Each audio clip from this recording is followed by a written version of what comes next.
All right. Welcome to another Sunday, 6 p.m. Eastern. If you're watching this later, don't forget we also have the podcast. I'm Corey, owner of Aquariumcoop.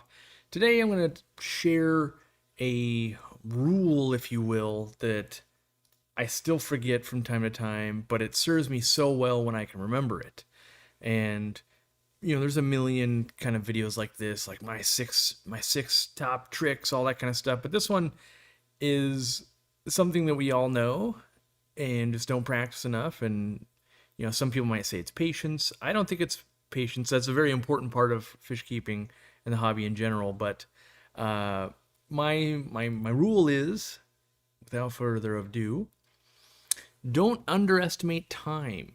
And so what that means is oftentimes I get lost with too many projects, work, putting it off till my day off, and then my day off gets taken up or whatever that's going to be. And so I've broken it down into kind of three areas in which I think it's important to discuss. So the first one is having medicines ready is the most essential time aspect, I think. So having, and in my personal medicine cabinet, which I have a few more, but these are the ones I always have. I always have ICX. You can see I've been using it. I always have Paracleanse. This is just like an $80 bottle or something like that. It's a big batch. And then Maricin as well.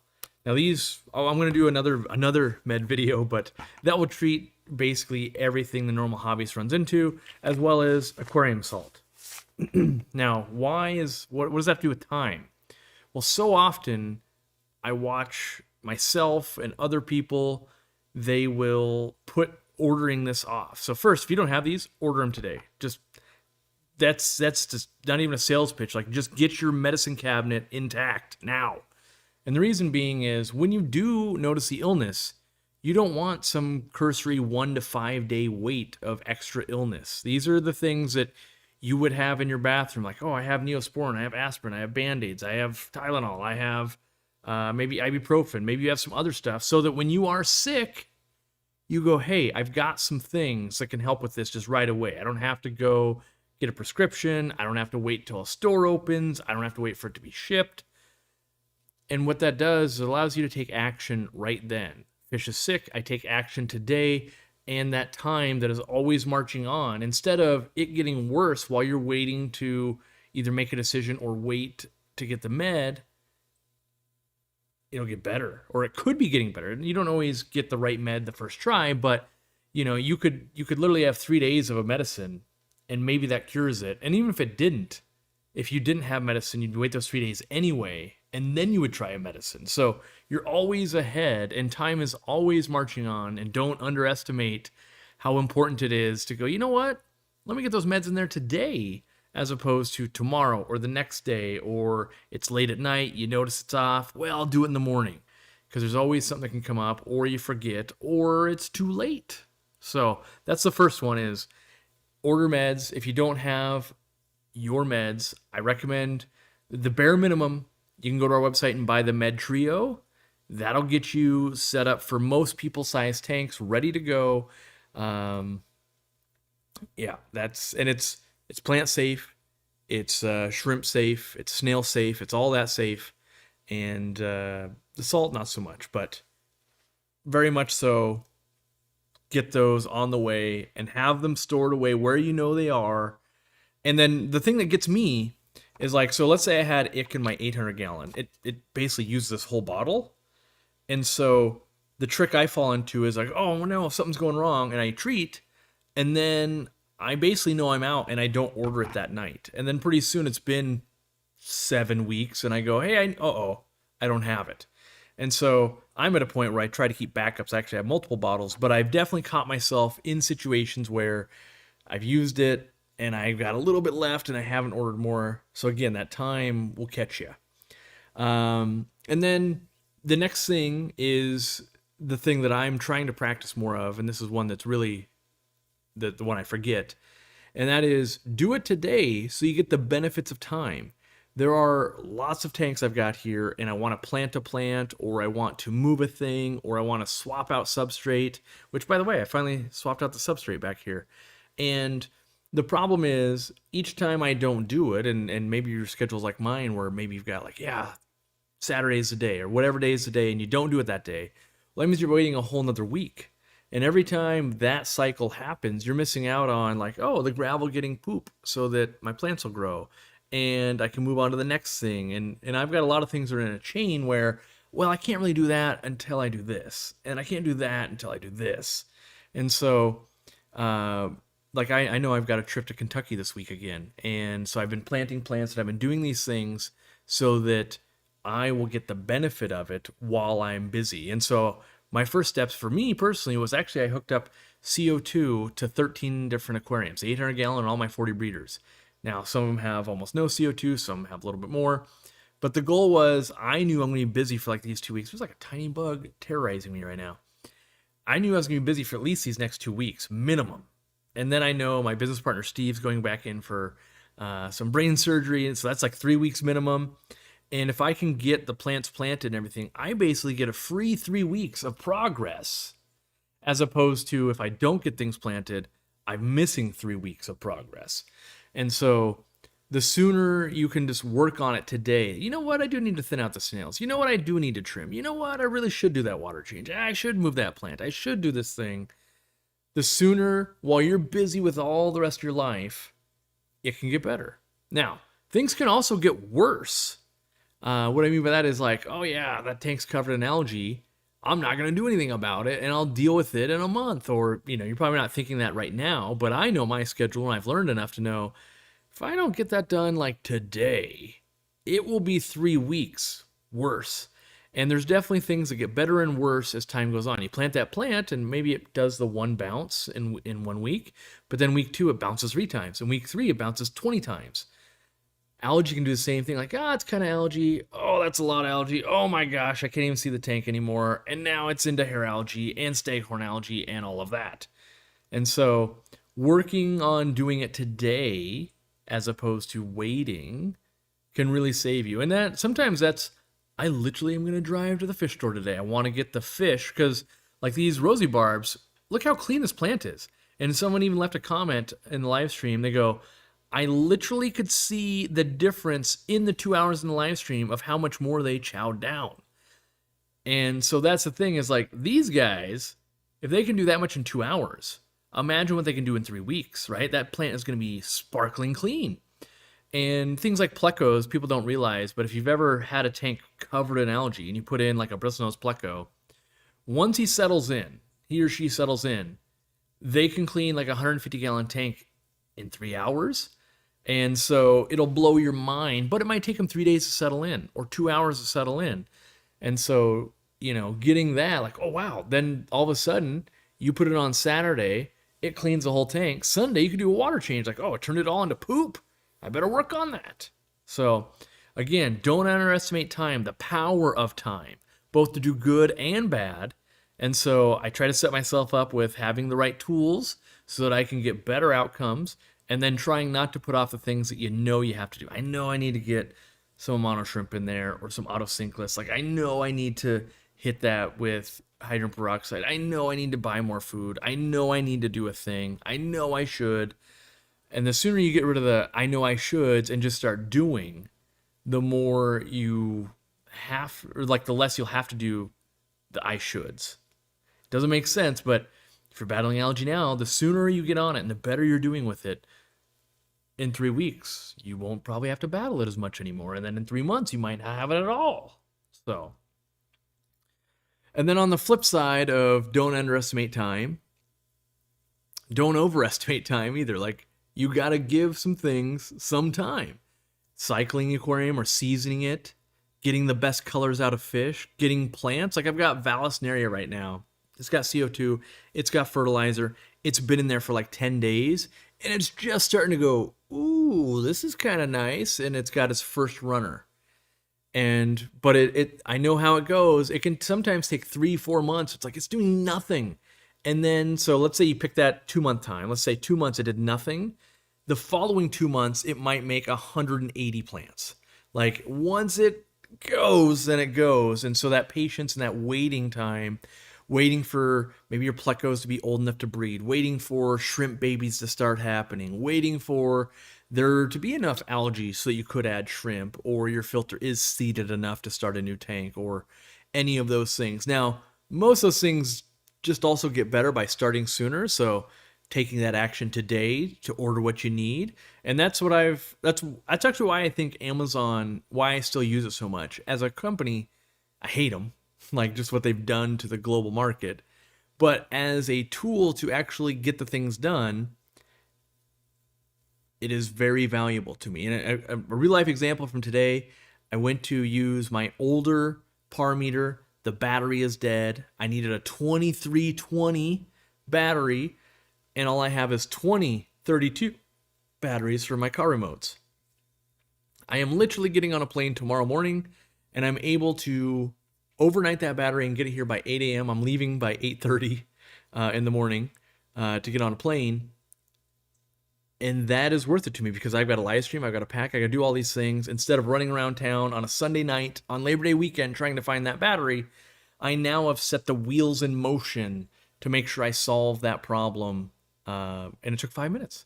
And so a lot of times, I know you guys are shopping on the website and you're doing this right now. Yes, Sundays are a great time to place orders. It just so happens tomorrow's a holiday, so it's going to take a little bit longer to get to you, but setting yourself up for success and getting things in motion, I have found to do wonders for me. It can cause a little bit of overbuying sometimes. Like I've got, I've got like these, which I actually brought extras. These are airline holders, and I'm convinced these are the one of the most underutilized products on our website. I use them all the time. I'm telling employees in the store to use them all the time, and we don't sell very many of them, and I just think they're so rad. So what would I use them for? That might be a good question. So one, just training airlines. So like if you want an airline to go under the gravel, maybe it comes down the back of your tank under the gravel to a decoration that's in a stump or a piece of wood or whatever, wherever it's going, super useful for that. What I'm using them for in here is actually, here's a pro tip, pro gamer move. So this is Airstone. The Zis Airstone with the green felt doubles as a CO2 diffuser. Now, day one, you're going to put this in. So you got to tighten it down as tight as it goes, by the way. Day one, you're going to go, Corey, you're a fool. You ripped me off.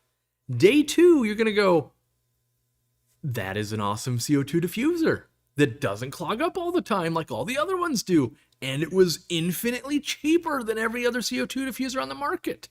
Well, you pair that with, I need to put 5 more of these together because I've been using them today. Part of my get it done today, get the CO2 placed right by my sponge filter today to improve my circulation today, right? So you get these 2 little bad boys right here. You got to kind of hurt your fingers to get that thing jammed in there, which is, it's a oval shape and a round hole, but then once it's in, it never comes out, which is great, but it's a bear to get in there a little bit. Got it. So now you just have this, and this will hold, get off me. It'll hold your little diffuser or your little airline right down at the very bottom. And so like in our warehouse and our sales tanks at the store, yeah, they're there and they might put a lead weight around them or they might be halfway down the tank, but they literally are like 25% more efficient if you can get it all the way to that gravel line and just hook it right there, right next to an intake of like any filter. You will get more out of your CO2 all off the back. How much are these things? Maybe they're $700 and that's why we don't sell them. I'm pretty sure they're like free though. Anything that's like under $10 in the hobby, I'm like, yeah, it's free. Yeah, they're $4. So you get 5 of these for $4, and the fact that they can amplify something like that for so cheap, I find uses for these all the time. Just, holding little things, little doodads. You can actually use this with a zip tie and hold a Nubius and Bucephalandra, and sometimes the rhizomes get big enough you can just put the rhizome into that thing, and that'll work too. Maybe I'll do a video on that someday, but regardless, time is the important part. Don't underestimate, don't overestimate. Use time to your advantage. I think that's the biggest point I've got is, time is the only thing that we're all sharing equally. We all have the same 24 hours in a day. And so when I know that I'm falling behind, it's because I'm not putting attention to it, or maybe I haven't lined up the right things like I should. And so I go out of my way to try and get supplies to be ready for when I've got the time to work on it. And then part of it is just doing it. Airstone is a must for medicating. Yes, if I could set a law for a day, it would be illegal to have a fish tank without an airstone or sponge filter. Basically, some air apparatus. It can be a treasure chest. I don't really care, but the benefits to complication and money ratio is so awesome. Like it's the best. And so I just don't understand when people don't utilize, like, it increases circulation, increases oxygen, increases CO2. You could use it to help cool your tank down. You could use it to help heat your tank a little bit. It's not as efficient to heat. Yeah, and the fact that you can move it through your aquarium really easy. You could put it in the, if you didn't want the circulation, you could put it in a hang-on back filter. You'll still get the aeration out of it and the CO2 out of it, all that kind of stuff. You don't have to use the Easy Flow tube. No, you don't. You can pick and match and do whatever you'd like. What type of sand or substrate would you recommend with the multi-shell dwellers? If you really want to see their kind of sand spitting, then use sand. Otherwise, they don't care, and they will use anything. And so, like normal gravel like that would actually be just fine if you don't want to see them doing the spitting thing all the time. And I've used crushed coral before. I've used sand. I've used gravel. Honestly, doesn't matter at all in terms of them breeding and being happy and all of that. So use whatever you like to look at. Let's see here. Why, when my endlers drop fry, do my cherry shrimp go nuts? There might be some kind of like hormone or something being released in the water there. Maybe there's, like, for lack of a better term, birthing fluids or something coming out that would be something they can eat once it settles. I'm not sure. Could just be an observation as well. Let's see here. Does the Easy Flow attachment create enough air as with plain sponge filters without the Easy Flow? So hold on. Does the Easy Flow attachment create enough air as with the plain sponge filter attachment? It's kind of a detailed question. Yes. Basically, the TLDR is there's very few situations where not using the Easy Flow attachment, like the curb piece, is ever better than using it. And then, in my opinion, the air collar is always better than, like, an air stone, assuming you're maintaining it. Yeah. I mean, we could get real stupid nerdy about it, and there's technical use cases. How much mulm is in the water? What meds are you using? What type of water? Is it fresh? Is it salt? Is it how deep is the aquarium? How, if you were asking me about a store, it's like, how much time are you adding per service? So if it adds 30 seconds to have an Easy Flow uplift system to it, how much is that costing you? How often are you servicing filters? How many filters do you have to do? There's a lot that goes into it, but home aquarium, you just use it the way it is unless you got a strong case not to, which most people don't. But there's not really, in the realm of aquariums, like, here's utter death, and here's perfect aquarium, and then here's infinite range at where you won't even notice a difference. And so when we're talking about, like, sponge filter with any type of Easy Flow or not, or stacked or not, or longer tube or not, or airstone or air collar or not, like, the difference there is like from here to here. Like, you almost can't even notice it on the scale, really, in the grand scheme of things. And that's why on this grand scheme of things, you'll have tanks that, like, no filtration and soil and this and that, and this African cichlid is living in low pH, and then this neon tetra is living in high pH. All of these things that make no sense. It's because the goal box for an aquarium is so wide that if you just make the ball move, you will probably score a goal, and it's like, hey, it's working. And then there's, layers of, well, how many times are you going to be successful? And in my opinion, when you get to no filter, no air, with soil, with heavy bio loads, with XYZ, you might be down towards like, yeah, you're getting pretty close to failing. And I intend to make some videos that will help prove some of this concept wise. I've got a new oxygen meter for water. I've got some instruments for air pumps. I've got some of these things. And yes, you can go, as long as you're here and ultimate death is here and you don't get any closer, you can go 50 years that way. It's the same reason why people can go, well, I haven't worn a seatbelt in 50 years and I'm fine. And then you'll have people that, had the latest technology, wearing 9 seatbelts, and is a $2.5 million supercar, and they still die in a car wreck. It's like, yeah, well, there's just because you haven't hit it doesn't mean it's still best practice. So, yeah. So when it comes to the air, I'm just convinced any air, you're already 90% there. And then you've got 10% of super nerd optimization. People are asking about using heat and ICX.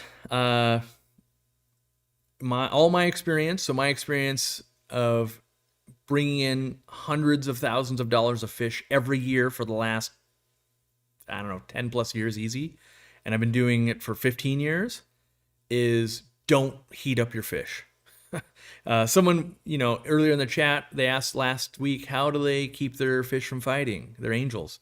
And I said, turn it down to 72. And then they said, hey, I did that. They're not fighting anymore. In my opinion, yes. Can you kill ick with temperatures? Yes, you can. Can you cure bacteria with temperatures? Yes, you can. The human body, how do we get rid of stuff?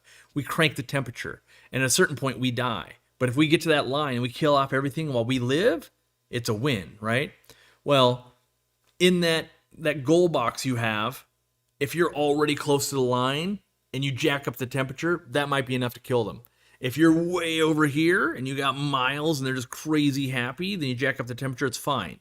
And that's the problem we have in aquariums is I don't know if you're this close to death or that close to death or any of that. And so if you take a fish that loves being hot and you make it hotter, it does fine. If you take a fish that doesn't like to be hot and you make it hotter, it stresses out more, typically gets worse. And you can even just kill stuff, right? And so in my experience, there is no benefit, in my experience in testing, where literally I make money whether these fish are die or not, in the terms of tens of thousands of dollars. In our testing, if you take cardinal tetras, rummy nose tetras, guppies, other types of fish, and you A/B test them with temperatures anywhere from like, okay, if 76 is the norm, let's test 78, let's test 80, let's test 85, let's test 87, and you're using ICX, literally no difference for me, other than, yeah, the higher the temperature goes, the more I lose. I understand the concept of like the higher the temp, the faster metabolism, the slower, the faster the life cycle of ick is going to be. Those are all true statements. Also, the hotter you put some fish, the closer to death they are. So I don't think people factor that in enough. And in my opinion, if it takes 5 days to cure ick with ICX at 76, and at 86, it takes 5 days to cure ick with ICX, I don't see a benefit of stressing the fish out. And there's most people, in my opinion, they don't set up the A/B tests. And they're just going, well, I've never had a problem doing it at 78 or at 86. And just because you haven't had a problem doesn't mean that there wouldn't be problems. It also doesn't mean someone could do more testing than I have, right? And they could prove me wrong. But I'm just sharing what I do, and I don't do that. And I don't think it's correct because I haven't seen it to be correct in my A/B tests. And we A/B test a lot. And maybe people don't know what A/B tests are. An A/B test would be you take the same batch of fish, you split them into two, and you give them basically parameters the exact same, except you're changing one variable. And then you record the results. And then you repeat that a bunch. And if you can repeat it with repeatable results and you get a better result than what you had before, you would then change a process.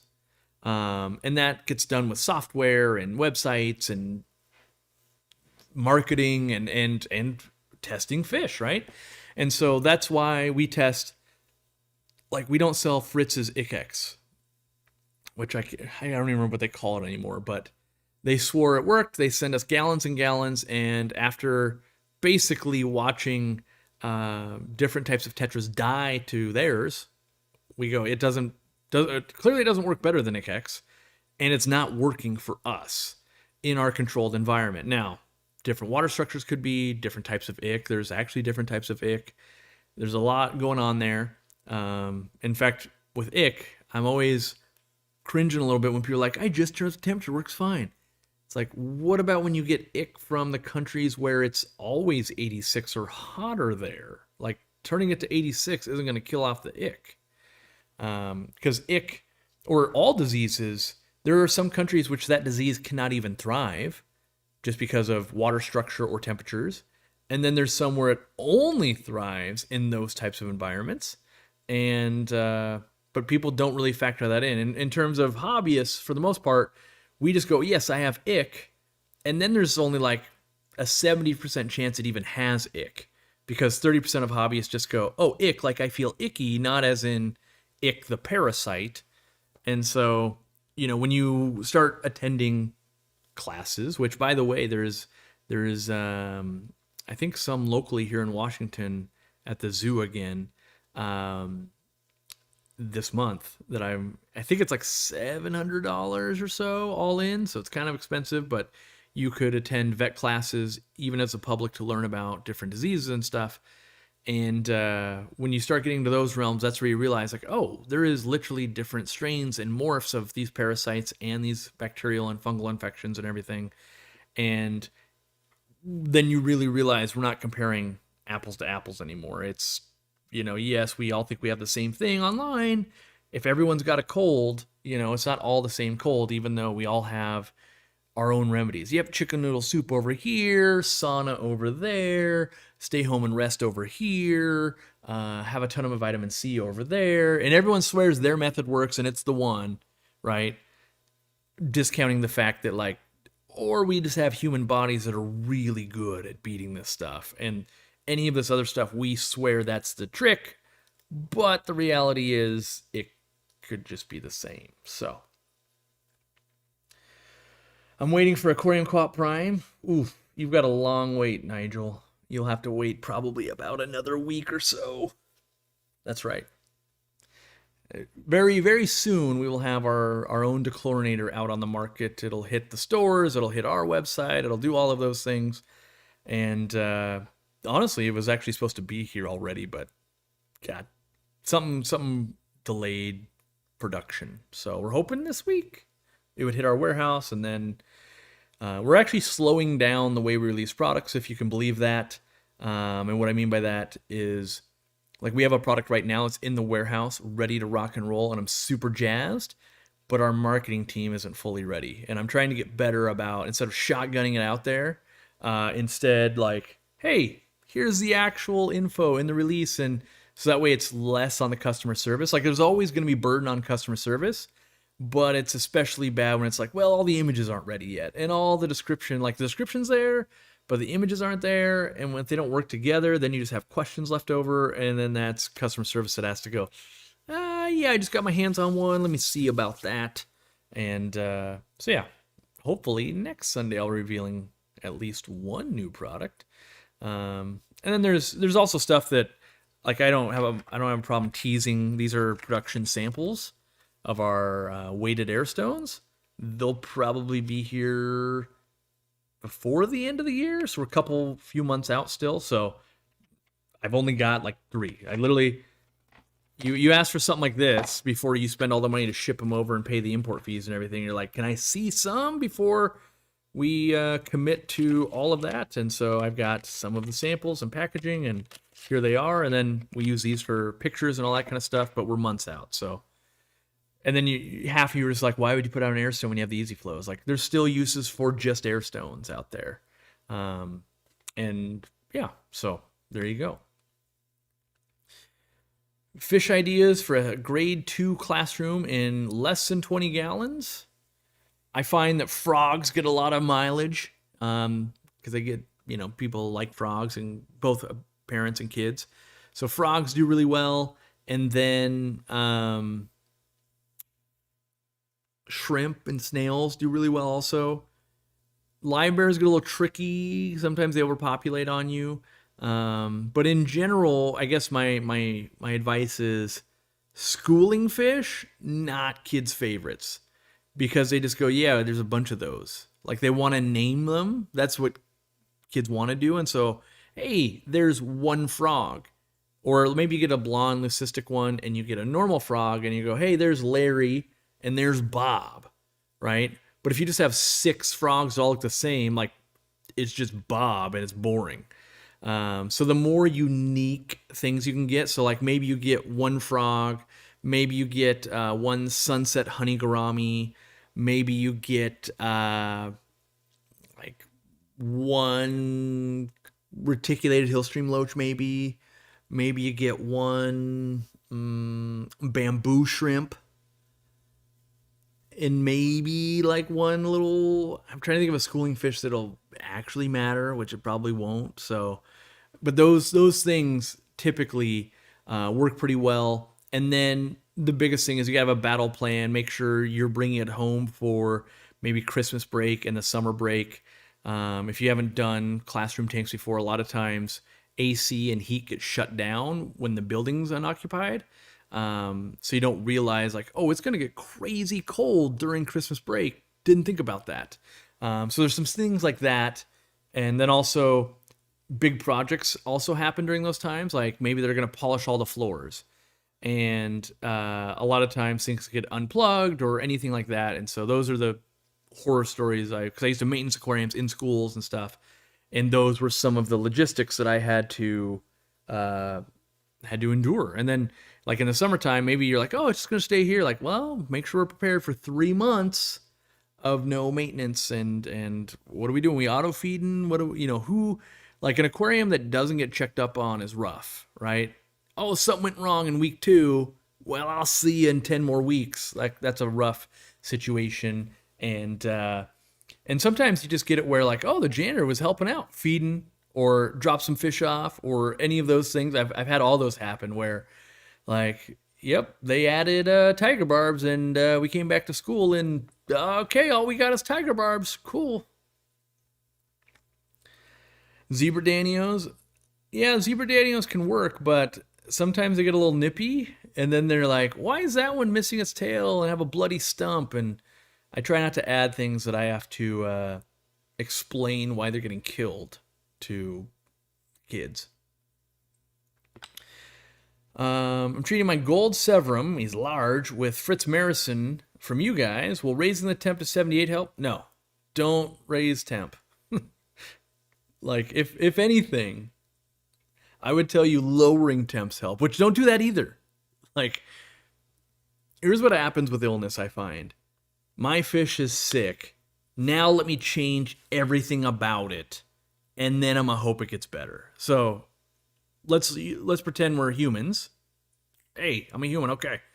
When you get sick, what do you want to do? You kind of want to do nothing, right? You want no changes. You don't want any stress. And so it would be the equivalent of like, so you're sick? What if I was to not let you stay in your room anymore? What if I was to change your food, put you on meds, and change a temperature that you might not like? Like, oh, you like 72? And you like to be warm? No, you're at 63. Or, oh, you like 72? Nah, we're going to keep you at 80. Like, it's just adding more stress. So usually the best thing you can do is when a fish gets sick, look at everything that's going on and try to identify one thing that would have caused it. And if you truly believe that caused it, like, oh, the heater was broken, or, oh, I hadn't done a water change in 4 months, or, oh, I brought in new fish, some smoking gun, then go ahead and make the correction and then do the treatment. If you can't identify anything, then you are as likely to make things worse as you are better. So I recommend not doing drastic changes. Now, there are some things that we put into practice at like my store and at my house that I think only help. And that is if I have an illness that I can't explain how it came about. I will then typically gravel vac all the parts without plants. I will service my filters, usually my sponge filters, and I will check the temperature, and I will use a test strip to look at the water parameters. And as long as I'm within the zone that they probably thrive in, kind of 7 to 8 pH, as long as the water temp is probably somewhere between, and this is for most fish, by the way, between 72 and 80, probably okay. There are outliers, apistos, clown loaches, rams, discus. They're going to want to be 80 plus to really be happy. Now, everyone's going to go, but I kept this at 75. Yes, you can. Yes, you can. This is purely something has made them sick, and now we're trying to identify it. I will do all of those things that are kind of normal maintenance items if I can't figure out what caused it. Knowing that, well, I know it's not water quality. I know it's not water temperature. I know it's not basically those things. And then I can just go to treatment. And half the time, not half the time, that's too much. Sometimes you'll notice like, oh, I went to do the water change. Oh, there's electrical current. Or, oh, it was too cold. Or was too hot. Or this, or that.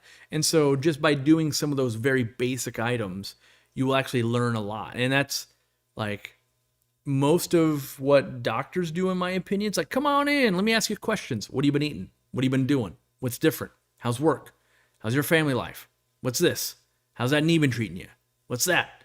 And they just keep asking until they're like, all right, I'm seeing a picture here of like, you started doing baseball after work, and that's 7 days a week, and you had a kid, and you're doing this, and you're doing that, and you picked up another job, and you're doing this. Like, oh yeah, you're overworked. Tone all that down. Take these meds. Good luck. And that's kind of what fish usually need. It's usually not some radical thing. It's, okay, enough stress factors have built up. It has succumbed to that. We will try to eliminate those stress factors that we knowingly can eliminate and then treat. Where we might be adding stress factors, we just turn up the heat. Let me put in some salt, a little dab will do you. Let me do this, let me do that. 2 medicines can't be worse than 1 medicine. Let me do this, let me do that. Yeah. That's a tip of the hat. Renee says, Steve from Angels Plus is using the Aquariumcoop sponge filters now. I was really surprised considering he makes his own sponge filters. Oddly enough, those were some of the sponge filters I used way back in the day. I was trying them all out. And his on the tile, I don't hate, by the way. When you're running a store or a fish room, he has blocks of sponge that go onto a tile. And there's been some different stuff over the years, but the ones on the tile, and then he had a lift tube. And the tile thing was kind of nice because when you got it into a bucket or something, you could really just kind of like do this pancake motion pretty easy.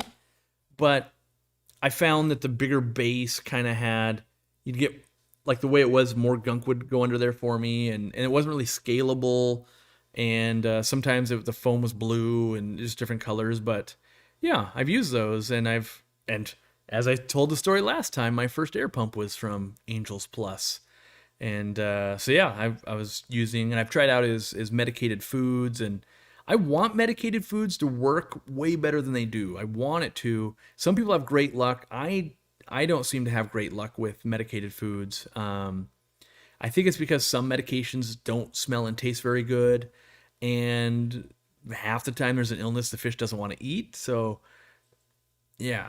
But I want medicated foods. I want there to be that silver bullet of like, here, just feed this. It's great. But yeah, I haven't found a way that it's really mass produced and everything either, in a way that is affordable. All right. My tanks stay around 77. Mine mostly stay around 73-ish, 73 and a half. Store is more like 75-ish. And here's 73-ish.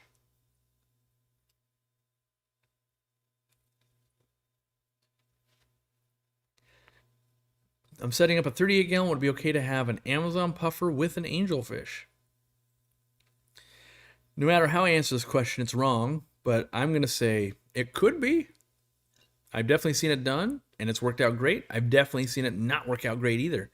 If you get a puffer that's a little too timid, then you get the angelfish dominating all the food. And then you get a puffer that's a little bitey, well, then you got an angelfish with a bunch of bites in it. And then you got like, oh, just worked out okay. It's fine. So if you have multiple tanks, you can give it a try. If you're willing to return it to the pet store, you can give it a try. If you're not willing to do those things, then pick one or the other. Yeah. Or if you got multiple tanks, maybe you don't combine them. Let's see. Any tips for moving a smaller community tank, such as a 20 gallon, about 75 miles? I've never had to move with an aquarium before. It's been set up and running for about 6 months. If it was a 20 gallon and I personally was moving it, I would put all the fish into 75 mile. Yeah, it's like, maybe it's a few hour trip. And there's people going, you can drive faster than that.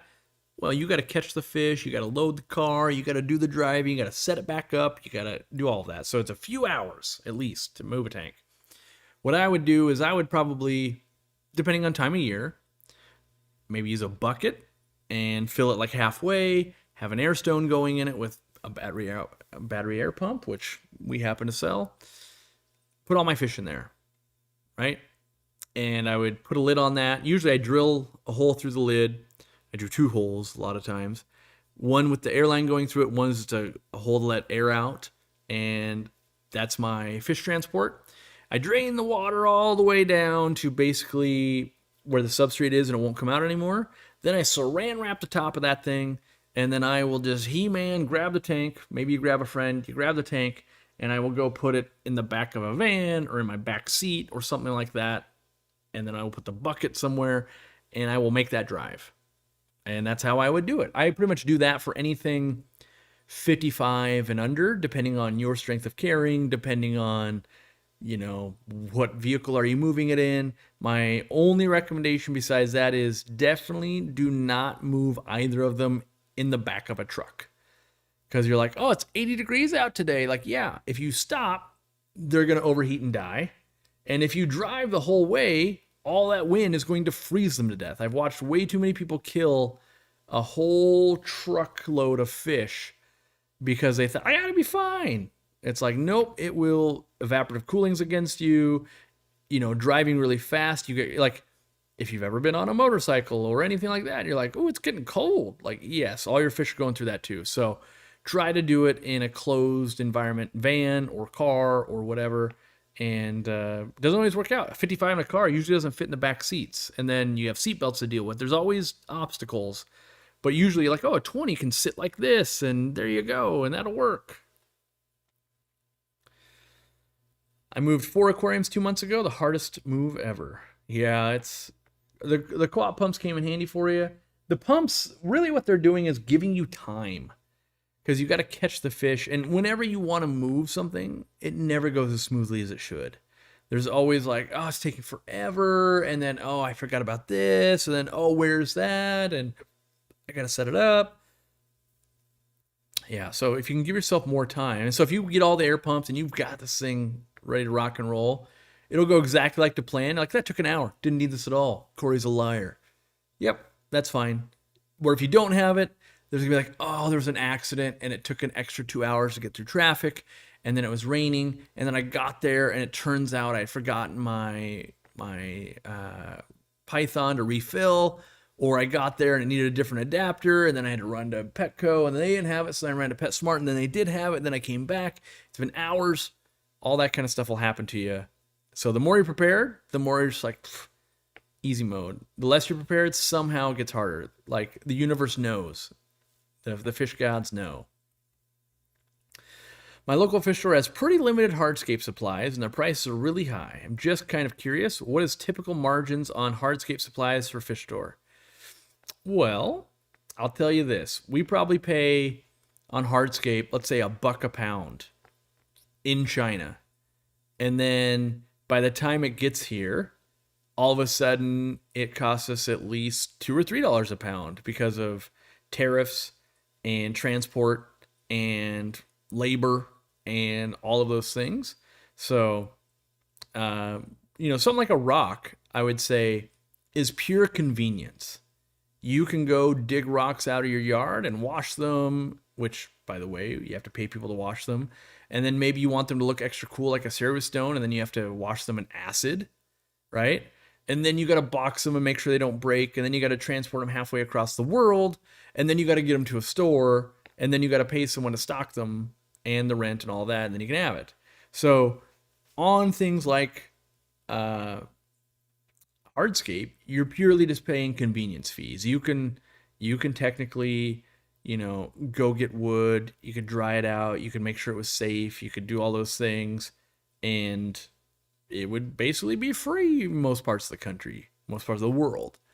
But usually what happens is you do that once, and then you're like, wait, that took like 10 hours of time between going there, collecting, cleaning, waiting, testing, or I go to work like an extra day, or I mow someone's yard and then I go buy it. And so that's usually the way it works out, is totally you go collect it all for free. You do that a little bit, then you realize, but it's really nice to go pick out the perfect rocks and the perfect wood. And that's the other thing too, is you will get pieces of rock that just people won't buy. Like for whatever reason, it's the ugly duckling going, no, not that one. What's wrong with that rock? Like, that's a 22-pound rock. And people just go, no, I don't like that one. It's too big, wrong shape, doing the thing. And as a seller, you end up just going like, oh, what am I going to do with this? Like, I paid for it. No one wants it. You discount it. Maybe you're losing money on it. And so, yeah.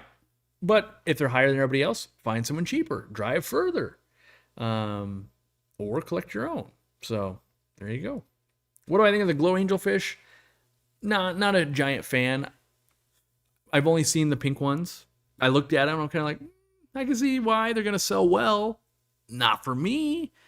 I think the red tiger barbs look really cool. I have a weird attraction to the glow corridoras, even though I never owned one. And I think the glow sharks are kind of cool. But for some reason, I've only seen them once in person, so maybe it's a bad batch, wrong lighting, I don't know. I just saw them and I was like, I wouldn't pay $30 for those. And to me, it's not even the price. If someone was like, I got these for free, I'd be like, the price is the feeding and the cleaning and the taking up my space. Like, I don't want these. So I'm not a huge fan of those. That being said, maybe the green ones would be, or the red ones, or the next one they come out with, or maybe, some with glowfish especially, you see it in the right setup and all of a sudden like, ooh.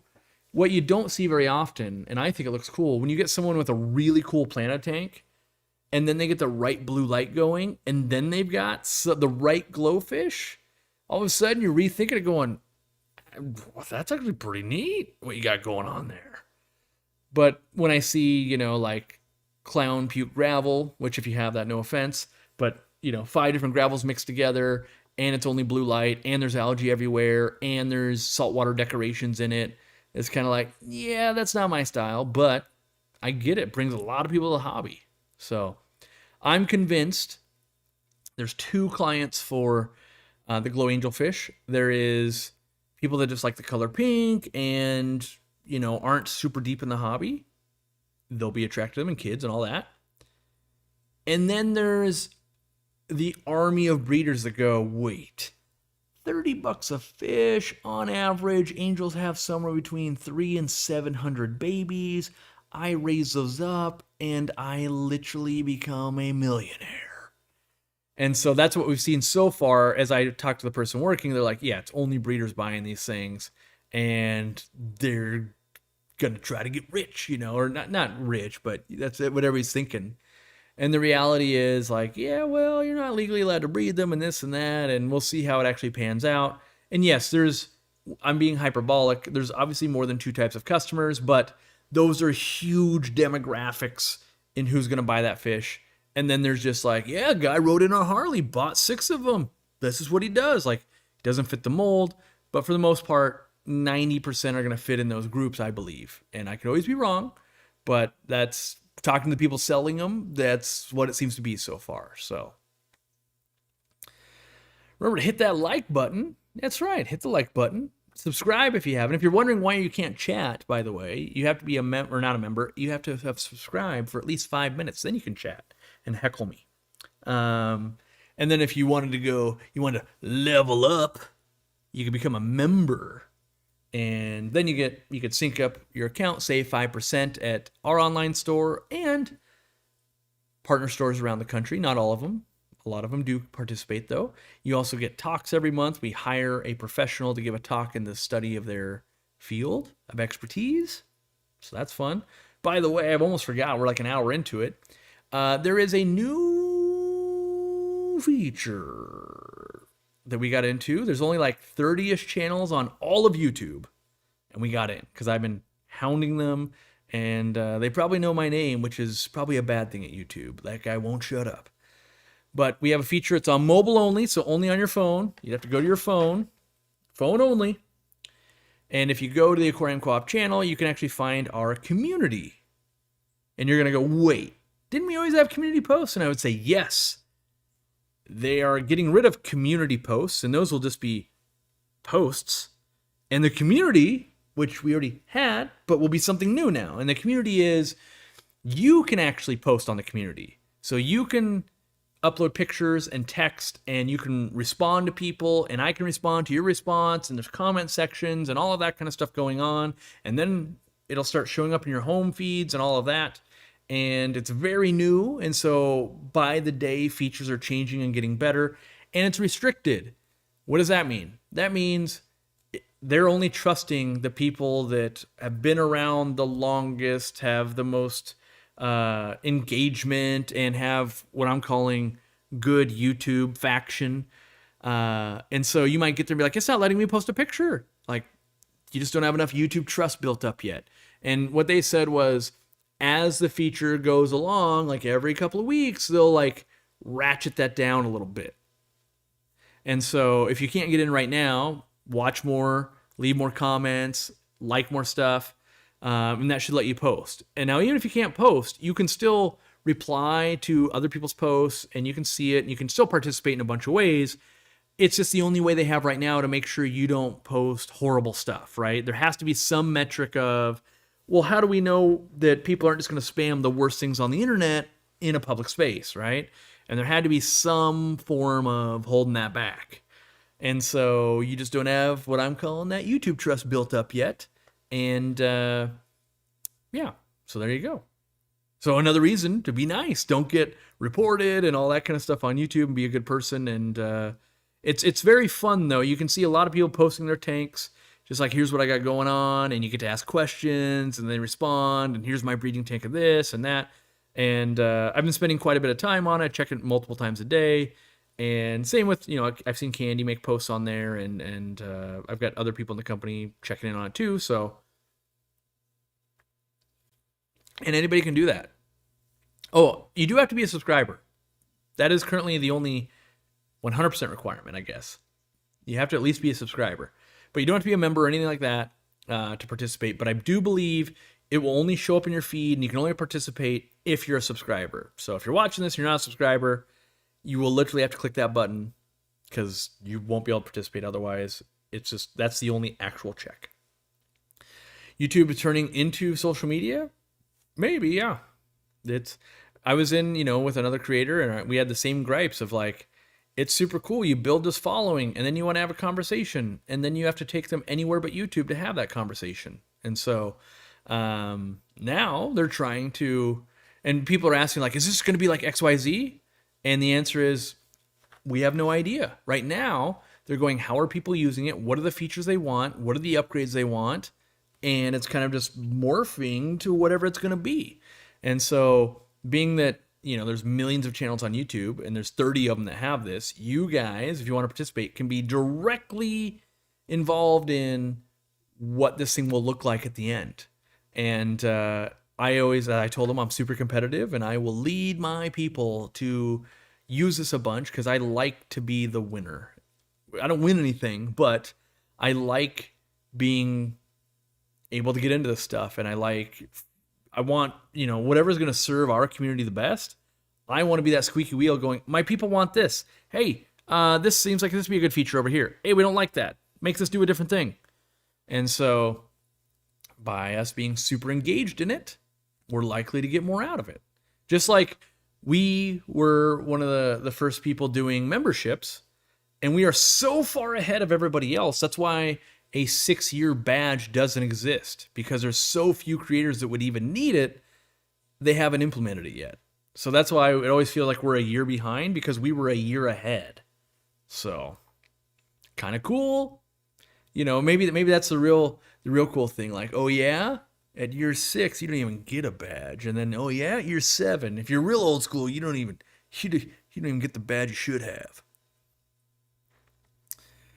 How do I go about finding someone to polish the 800 gallon? I just picked up an acrylic 120, and it's got some scratches, and I'm intimidated about doing it myself. Well, I have done it myself. It is doable by your average person. It's just a lot of work, and your back will be sore, so know that.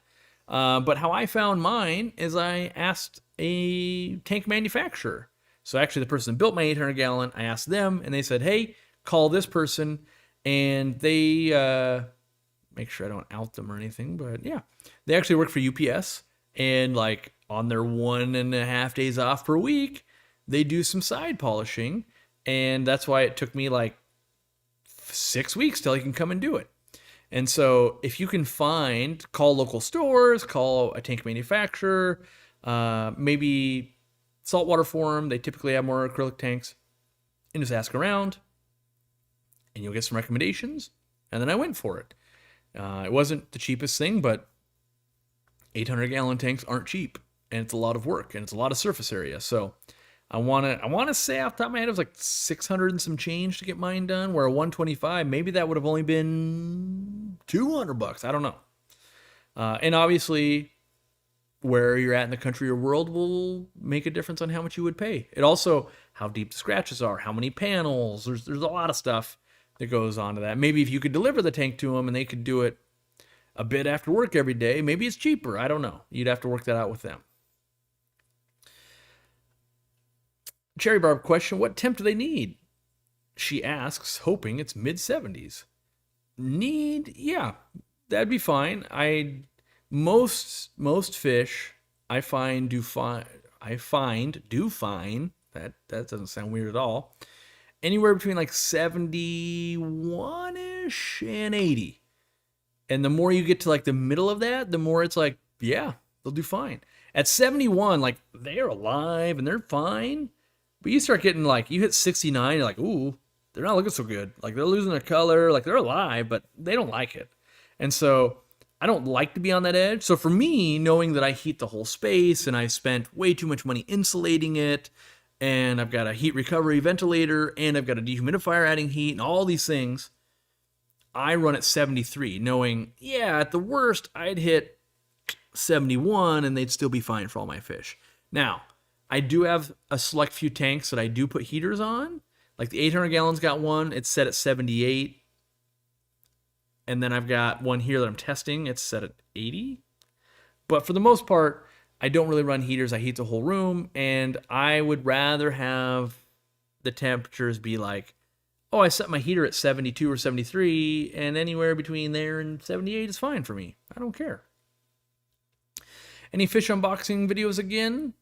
Probably in the future. At the moment, no, because whenever I'm at the store, I'm helping train managers and things like that, and working on the expansion and all that. So yeah, I haven't filmed an unboxing in a long time. I've brought my camera to the last 2 imports, and I always end up teaching so much that we don't film. So just haven't done it yet. Not yet, but in a long time. So maybe. Will Val still be healthy in a tank if you keep it trimmed short? I don't know. I don't think I've ever kept it like short all the time.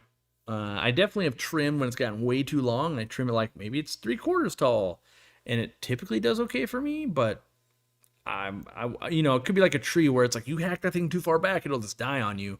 Where if you're pruning in any moderation, like it actually does better.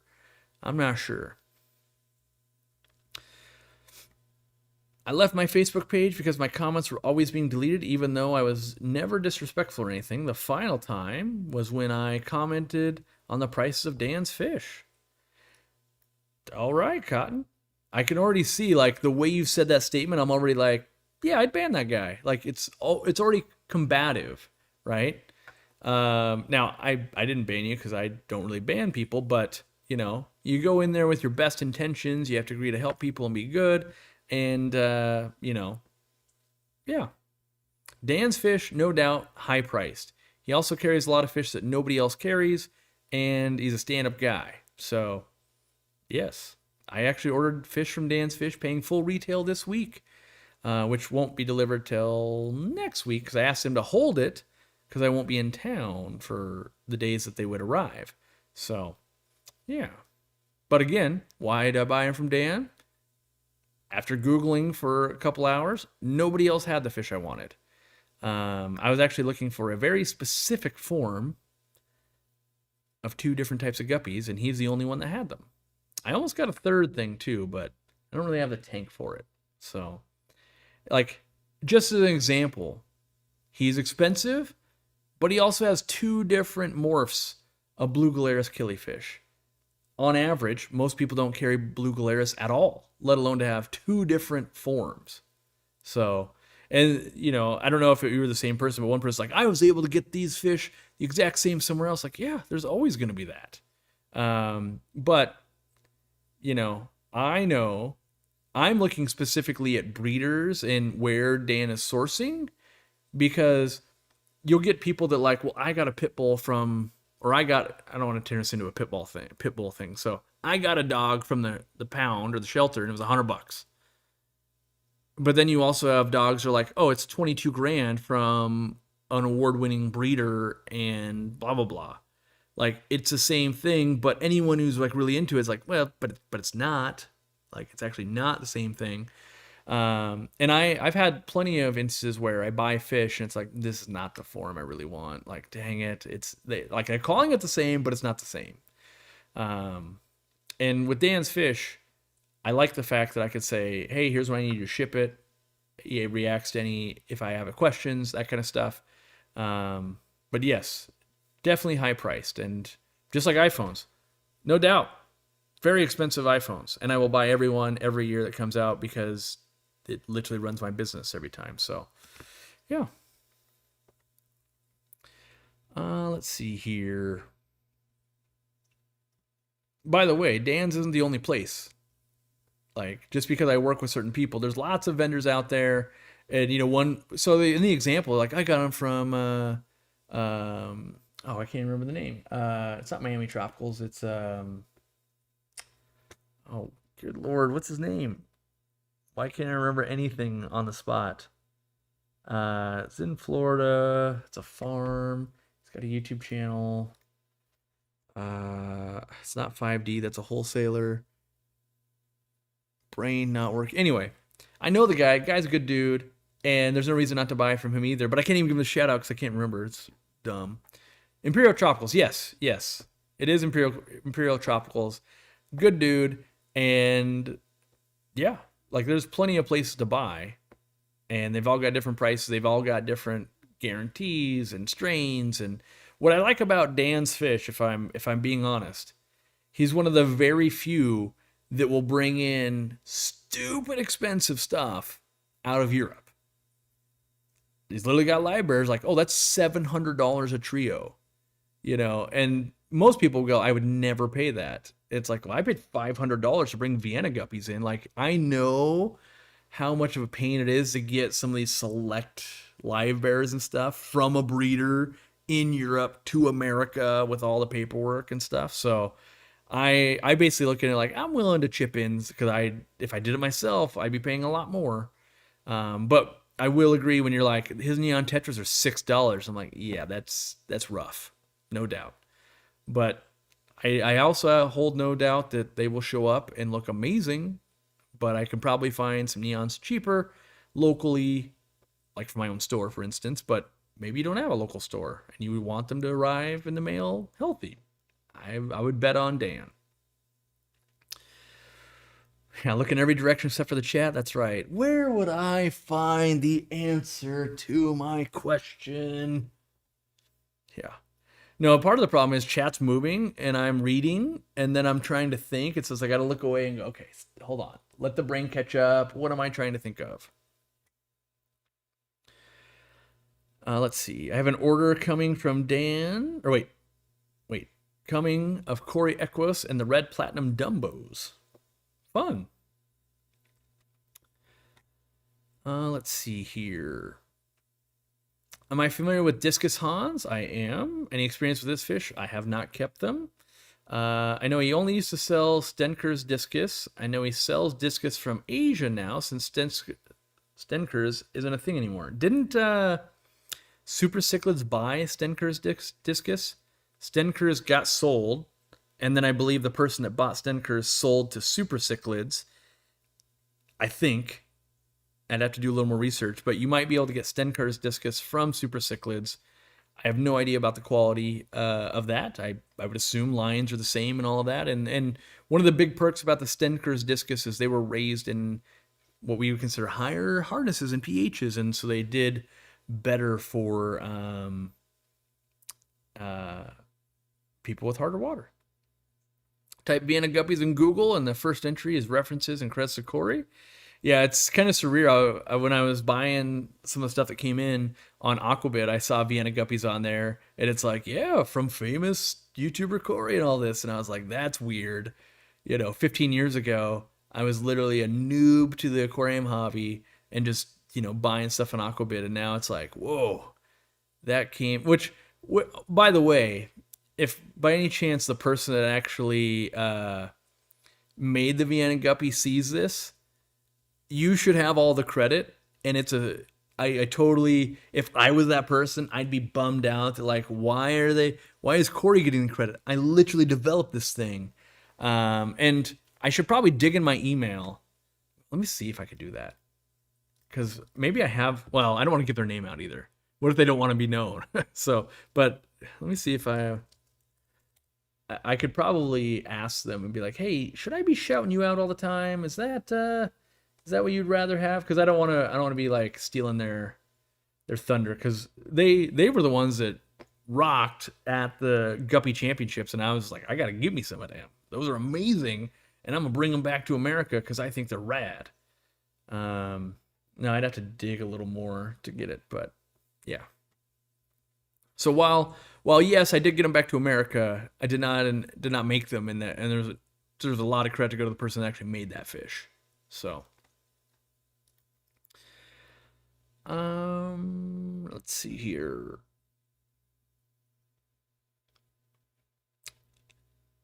I'm successful cross-pollinating between H. Vesuvius and H. tenalis. My brain is not working. H.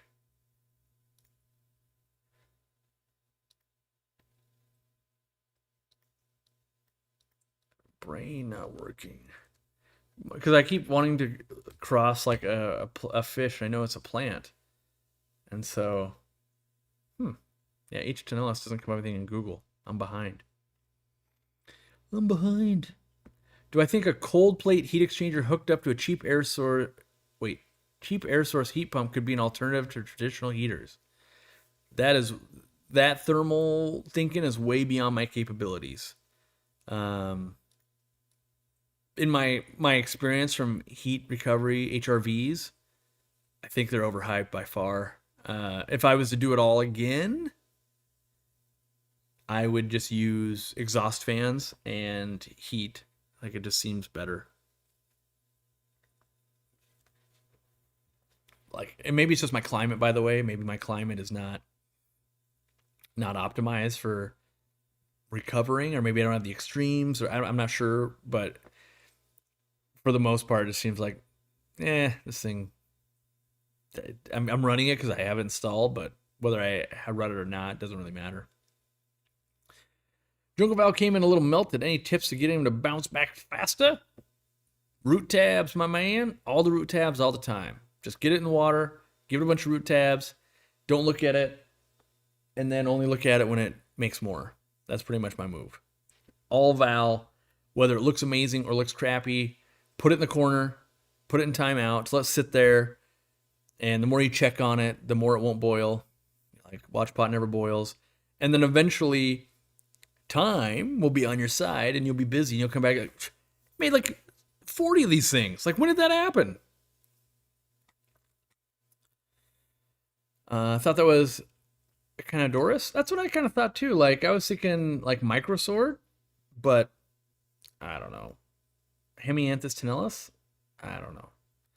A corkscrew chain sword is H. Vesuvius.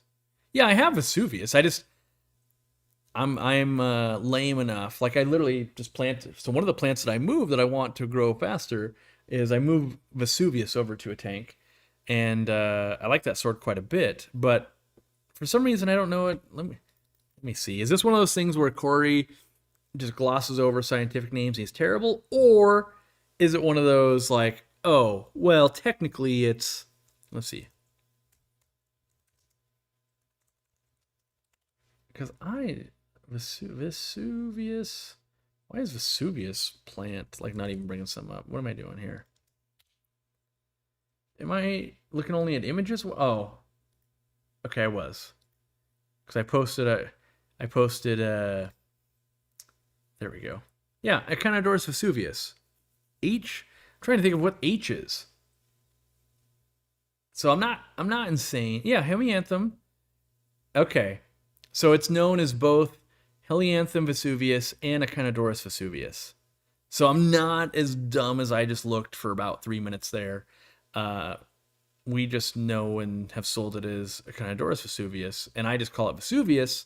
And it's the same reason why when people ask me, like, are you going to make all your stuff change to the new Corridores? And I'm be like, no. And they're like, why not? And it's because they're going to change it 12 more times. There's like, when you look at like, for a while there with all the Crebensis, they like changed them like 3 or 4 times in the span of like 3 years. And it was just a bunch of work. And it's like, you know what? No, they're just going to be what they're going to be. Like, we're not changing anymore. And everyone will know what we're talking about. When they change one, it's like, no, it's a Corridora. We all know. Like, it's fine. Let's see. Who can answer this question once for all? Is API crud or does it really work? Melifix and Pimafix. Nobody's going to be able to answer that 100%. There are people that swear by it. Ian Fuller's one of them. Swears it's like the cure to Corridoras.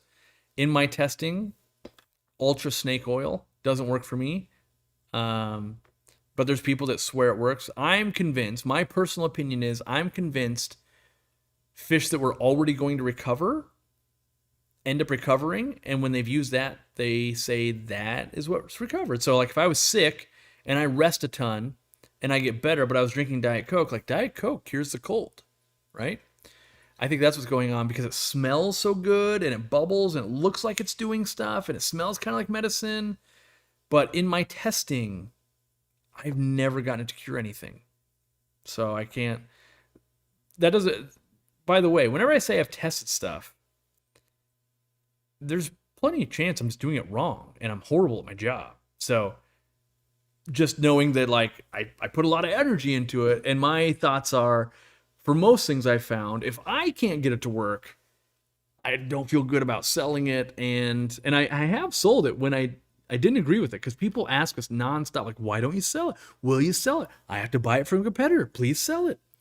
And then we'd start selling it, and then people are asking, like, hey, it's not working. And I'm like, I know, it doesn't work. Like, and then so we stopped selling it again.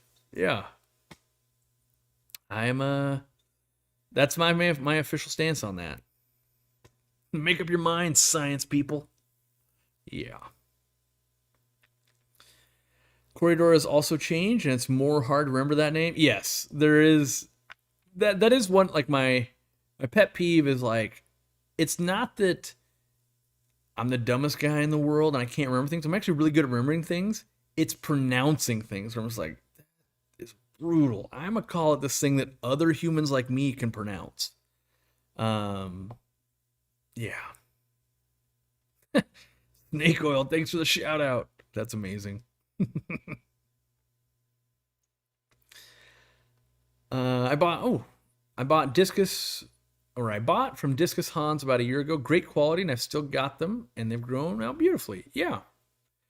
Most people that are, let's say, well known for a fish, it'll come out pretty quick if they're not good.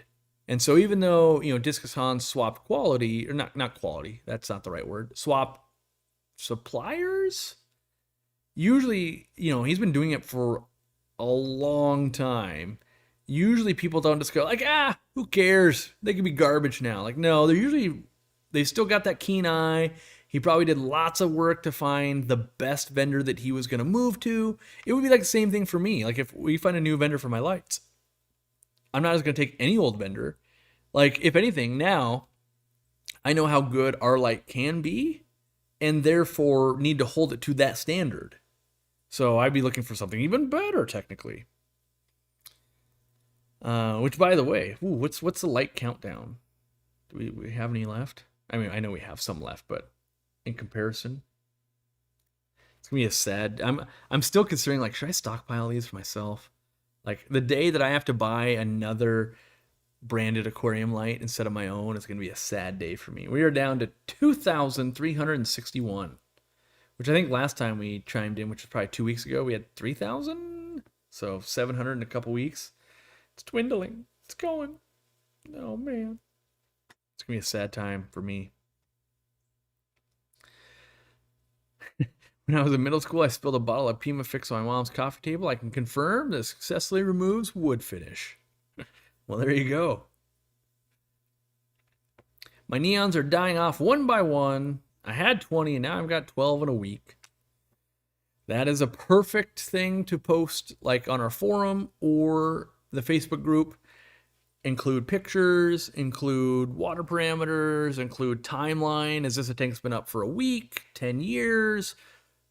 The more information you have, the more we can rule out, and the more we can go, oh, so you started losing them after you added an upside down catfish, or, oh, after this happened, or, but it's so hard to, make a sentence. It would be like, yeah, I've been baking cookies, and each time they come out of the oven, they're not right. Can you tell me how to make it right? And it's like, then you could do generalities. Like, did you measure it right? Did you preheat the oven? Was the butter at room temp before you mixed it? Did you mix in the right order?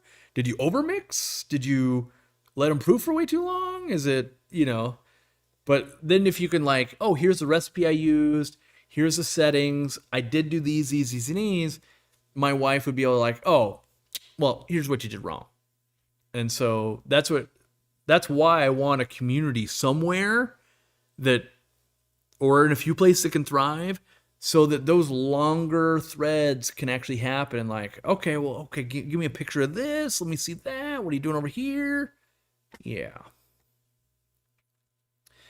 Can we crossbreed in the, wait, can we make crossbreeding in fish look like Corridoras? New fish equal new price? Not, I mean, you can cross Corridoras, but I'm going to say there might be some kind of gene splicing where you could, because, like, there's some stuff that shouldn't cross or looks like it shouldn't be able to cross that can, like the one that I always think about, if you've ever seen a Peroon shark, which most of you are probably going to haven't, unless you hang out with super nerds on Monster Fish Keepers, which I used to, well, still am really super nerd. You cross a Peroon shark with a red-tailed cat, and you get a mid-water red-tailed cat that is like, what is this? It is a 4-foot monster that is kind of amazing, but also seems like it's gonna be a problem, even more so. But cool. It's definitely, there's a lot of fish where I'm like, that's super cool that you own that. I will be super interested to see how that works out for you, not me. It's kind of like I want all of my friends to own trucks. I don't own a truck. That's how I feel about a lot of those big fish. Like, oh no, you can own stingrays and this and this and this and this. I won't, but I will enjoy yours once every month. Why has my tank been set up for 3 years? My dog is randomly, I'm pretty sure that this is like someone made an AI sentence to confuse me.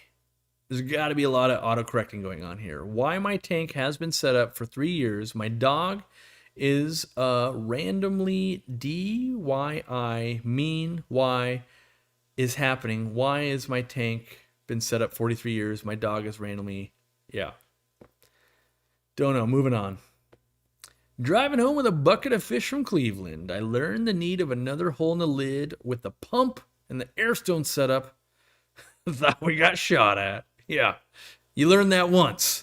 You get that lid on there, airtight, and then you feed that airline through, and it's like it actually just seals up, and then, yeah. So I always put an extra little hole in there. By the way, I do the same things. If you ever set up auto dosers with like any bottles or easy green, you need a vent hole basically, or you need to make the hole kind of so big that the tube won't seal it off. But I like to drill the hole a little bit smaller, force the tube through so it won't move. I don't want like it to not sit at the bottom or something, and so I always give it a tight fit and then have a little vent hole to prevent that kind of stuff. So back in the day, the word nerd was intended as an insult. Now it's quite the compliment. Yeah, I think I embrace, I think the internet kind of did in general, but being nerdy about something is usually a sought after thing. Like being nerdy, like now, I think the internet made it so that you can congregate with other nerds, and therefore you can be king nerd, and that's something to be sought after. Like in real life, I go to the grocery store, and if I never had the internet, like that guy is way into fish. What a weirdo. But the fact that I can have, we have 500 people in here that appreciate fish, like I'm not the weirdo anymore. We are a group of 500 people that are all weird in the same way, and the internet has allowed that to happen. So that's, I think, what kind of turned that from being negative to like, no, we're just, everybody's what I've learned as now I'm an old man. Everybody's just a nerd in their own thing. Like, oh yeah, you're a car nerd.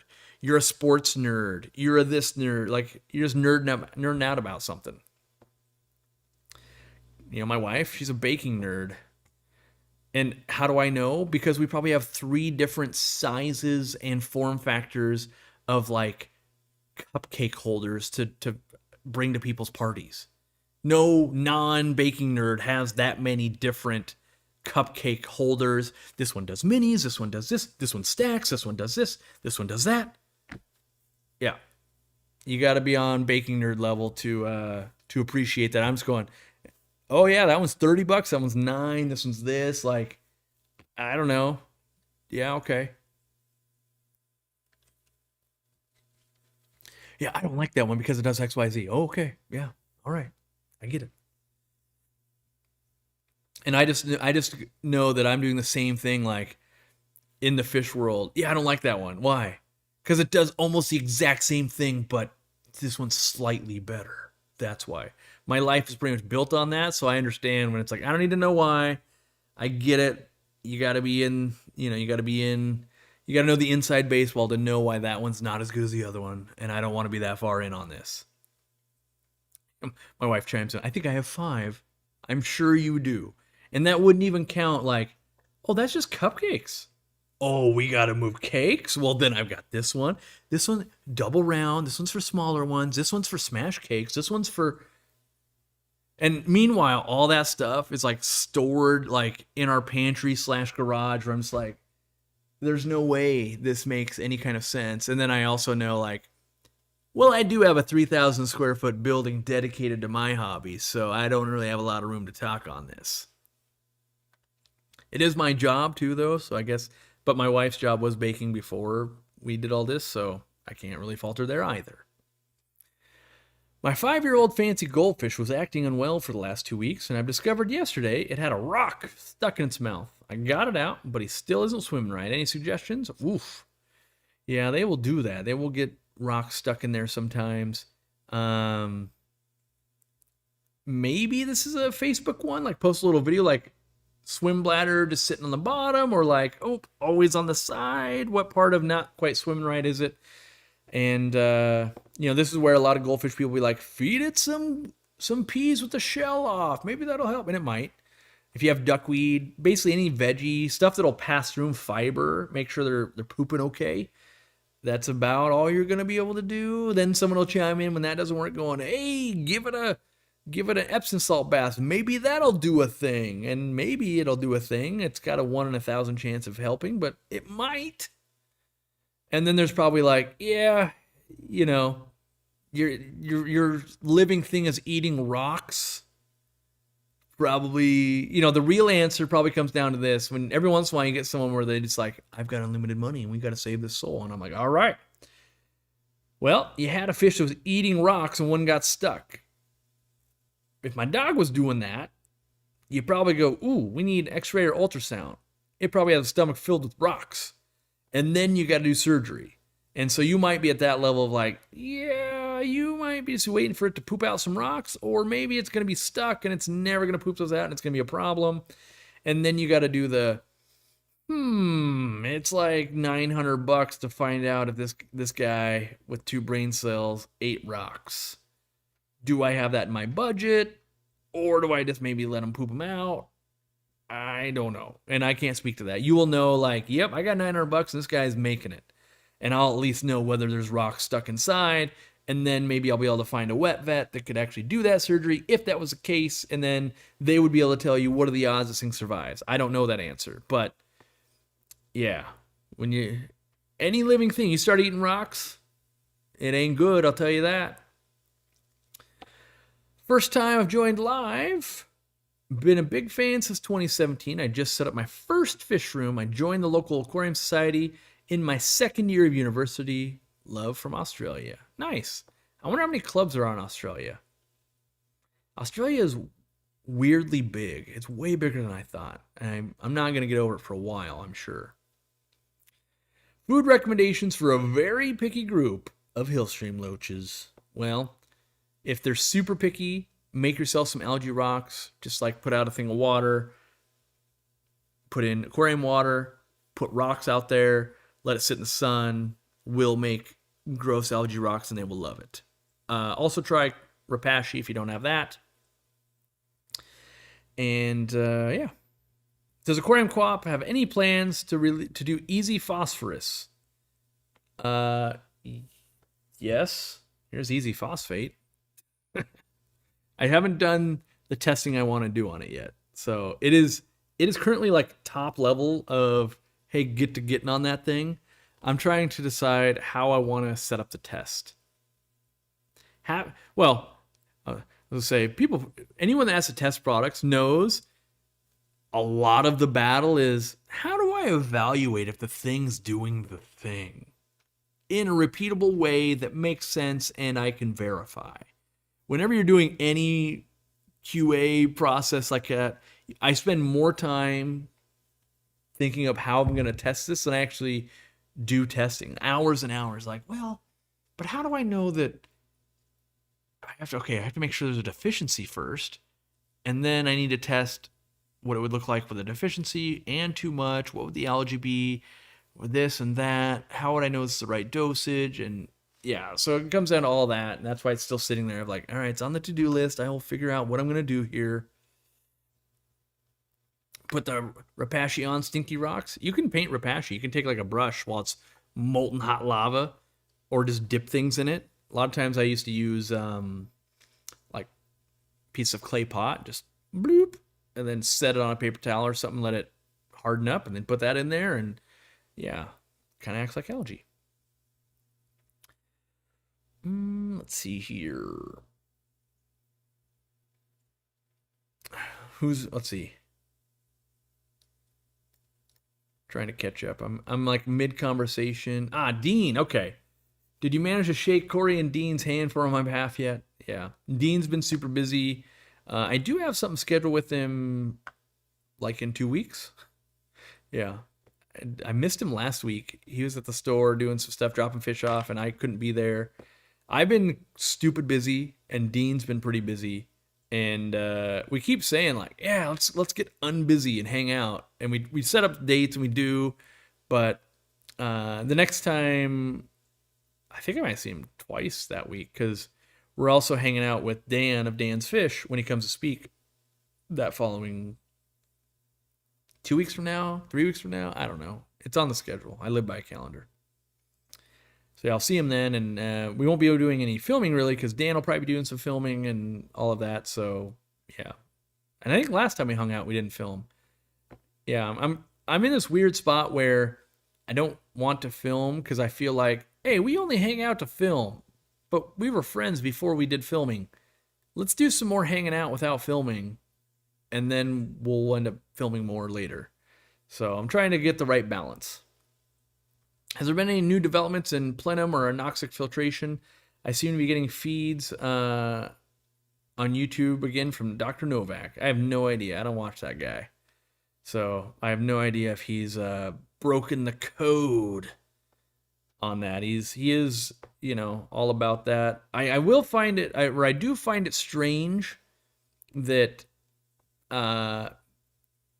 aquarium methods, and I'm sure this happens for every hobby, get attached to names. So like that guy is synonymous with plenums and anoxic filtration. You've got Father Fish, which is synonymous with natural dirted tanks. And my brain just goes like, did we all forget Dustin's fish tanks exist? And if we did we forget Dr. Wallstad did it before all of them too? And then I just realized that, the internet, like Dr. Wallstad's book and before the internet happened before probably 30% of the internet was alive right now. Like what? Like that continually, like there's going to be legit times like I don't remember. Well, I could look it up. Let me just, let's look up someone like Dustin's fish tanks real quick. So he's one of the OGs of fish YouTubing. Can I see a time lapse of events that go back? Oh, it only goes back to like 22. No, there's got to be a way. I know there's ways that you can like see super long time back. Anyway, what I was trying to surmise, if you will. Yeah, it all goes back to 2022. Like there would have been a time when Dustin's fish tank was at the height of YouTube stuff. And it's probably been like, I don't know, since like 2018, since he was on top or something. And so you've got people in the last 6 years that are like getting into the hobby and they don't know that like that was his shtick for 10 years before Father Fish came around. And before that, he would have looked up to like Dr. Wallstad and all that kind of stuff. So it's just weird to see, like these, I'll see people arguing in the comments like, oh, he's doing the Father Fish method. And I'm just like, this is bizarre that like why attach it to him when, and I don't know enough about Father Fish. Maybe he's been doing it since he was 2 years old and he invented the whole thing.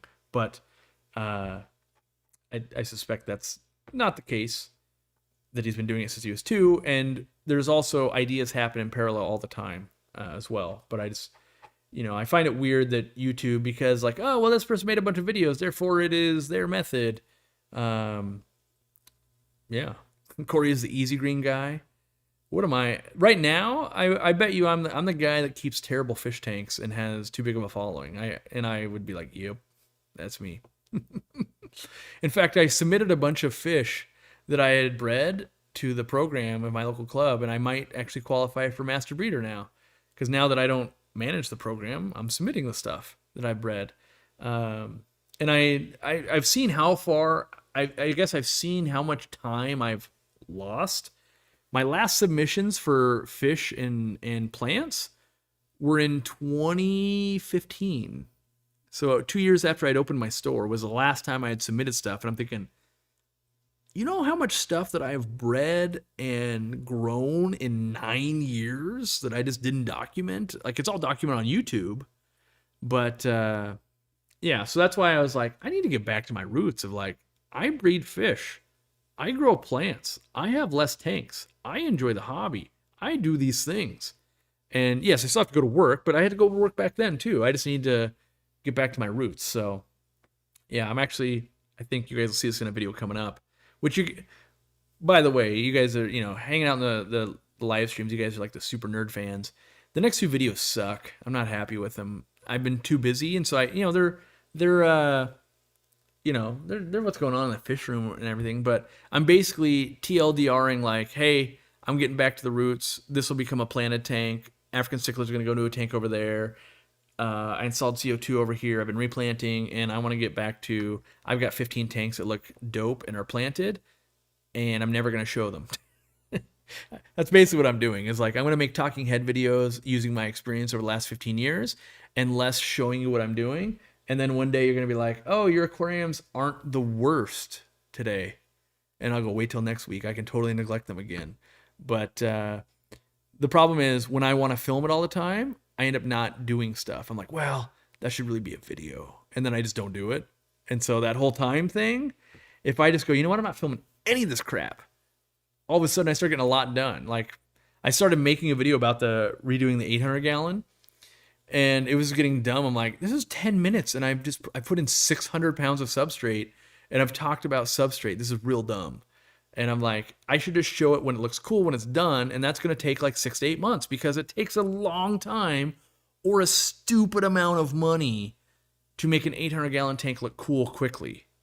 And I don't want to spend a stupid amount of money. So I put 4 Vallisnerias in there so far. And guess what? That's going to take a long time to fill out that part. And I really want to do Java Fern. And Java Fern doesn't grow fast, but I want to make these pieces. And so like, I'm going to do that. So... Yeah. Tune in for the next few episodes that are really going to suck. But that being said, I think there's in between the like, here I am in the fish room episodes that'll suck. I've been putting out, I like that breeding fish as a business video. I just filmed like an hour long video about planted aquariums, which is hilarious in its own right. Cause you're like, this aquarium's in the background. And I know the comment section is going to be like, oh yeah, listen to this guy. I get it. But there's some real solid information. I've got a few other ones. I want to do ones about meds, and I want to do one about opening up a fish store, because that question hits me every day from people DMing me. I'm thinking about opening up a fish store. Do you think I could do it for $7? Or what do you think I need? And yeah. Whatever happened to the Rick? I don't know. I last I heard, Bob was still searching the wilderness for him. The Rick 2325. Back when YouTube was, I love that, like, the era of YouTube where it wasn't businesses like me, like we didn't all become businesses, and it was the Rick 2325. You know, like numbers, like why? Like, well, because when I tried to be the Rick, there was already 2,325 the Ricks. So I'm 2,325. Yeah, there's a lot of, and I still have, every once in a while, those people like that will make it, not the Rick, obviously, because he's who knows where, but there's old school people that will just put out like a video, and I'm like, whoa, that guy, all right, he had a kid, cool. Like, and I'm trying to think of other ones. Let me go down my list. Like, every once in a while, I purge my list because it gets way too long, but there's people that pivot. What was it? Michael Pohl? What's his name? Used to be San Francisco Bay Aquatics. San Francisco Bay Aquatics. Became a Subaru guy. Like, he pivoted his channel and he does videos about Subarus. I can't remember. I don't know what the new name, but it like popped up my feed one day and I was like, oh, he became the Subaru guy. Dropped the aquatic thing. Okay. But a lot of that stuff will happen where I'm just like, okay, yeah, life moves on. I'm still in the YouTube scene, but you know, people figure out different stuff all the time. I'm trying to think if I got any other ones on here that are still like, oh, that's who they became. Wait, is this it? Nope. Who do I have here? Apparently none. I can't see them.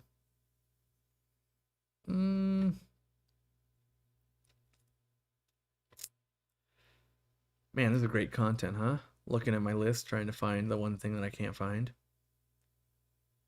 Not good. Well, I'm officially giving up now. I'm the one and only window licker number 5. That's what they want you to think. Someone just made a clone of you right now. It's window licker without the space number 5. And they're coming to a chat near you to troll you. That's annoying when you follow someone and then they do a hard turn. Sometimes some creators you're watching them because of the person, and then some you're watching because of the content. And I'm trying to think of the other one that I'm thinking that was like that. Man, there's so many names. I'm just bad at it. Why can I not think of them? Half the time I do unfollow people and I'm like, oh, you're not doing fish anymore? Like, because they'll pivot into something I'm like, I have zero interest in that. Like, I just don't. And then there's some they're like, oh, okay, I can get into that. Like one person I watch, and I very well, there's two people I kind of watch, and I very, very casually. Like it's got to be like a couple minutes of a video every few months. But one is Mr. Jacob Castro. Used to be a fish guy, and now he's a truck driver. And I find it fascinating. I don't know why, but it's because he's got the chops of doing YouTube. And so when you pair that with like trucking, sometimes I'm like, I just lost 40 minutes of my life watching this trucking thing. Yeah. Yeah, it is Michael Pohl. I just can't remember the name of that guy's channel, what he renamed it to. Did he just name it Michael Pohl? Well, it's 7 years ago. He was in the Contra Costa News. Yeah, I don't know what his channel. Anyway, it's weird. Sometimes I can remember their name and I can't remember. Yeah. What happened to Braille skateboarding? You got to look into that whole fiasco yourself. Yeah.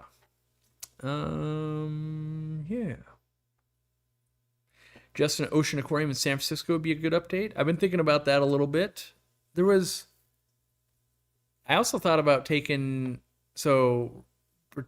talking about a trip between Fritz Aquatics, myself, and Jimmy to have some fun. And I thought it might be fun to take basically Sean and Jimmy to go film in California again. But I don't know where we're going yet. We're trying to pick a location and then plan what we want to do for like a week. So, yeah. Oh yeah, I was trying. So yeah, Jacob Castro, and then the other one that I find fascinating is, and I don't watch a lot because I'm not into reptiles, but every once in a while I'll watch. Where is it? It's like Life with Louie. Where'd you go? I just saw you on my list. Yeah, Life with Louie. It's this guy just lives a fascinating life, and I want to say the video that drew me in was like I want to say it was like how I take care of my reptiles as a short person or something like that. And the he's got 2.2 thousand subscribers and 166 videos. And I just feel like, and I don't know enough about him. So if this guy's like getting canceled or doing something horrible, I have no idea. I don't watch him that much, but I feel like his personality and things he's got going on, like, I don't know what the missing ingredient is. It's like, yeah, you're baking the cookies, but they're slightly off. It feels like he's doing interesting stuff from time to time. But I'm not in the reptile world, and so I'll be the first to admit, like, this guy's basically a Florida boy of reptiles. Like, I didn't know. I'm not in that world. Don't know.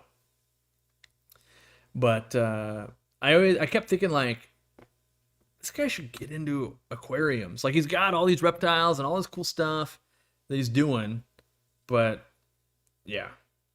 So I don't know if it's a shout out because I don't know enough about the guy, but there's these cursory people out there that I'm like, I don't know. And then I'm also, if anybody knows, I'm wondering who's this account. Let me find it for you. Tanks for Nothing.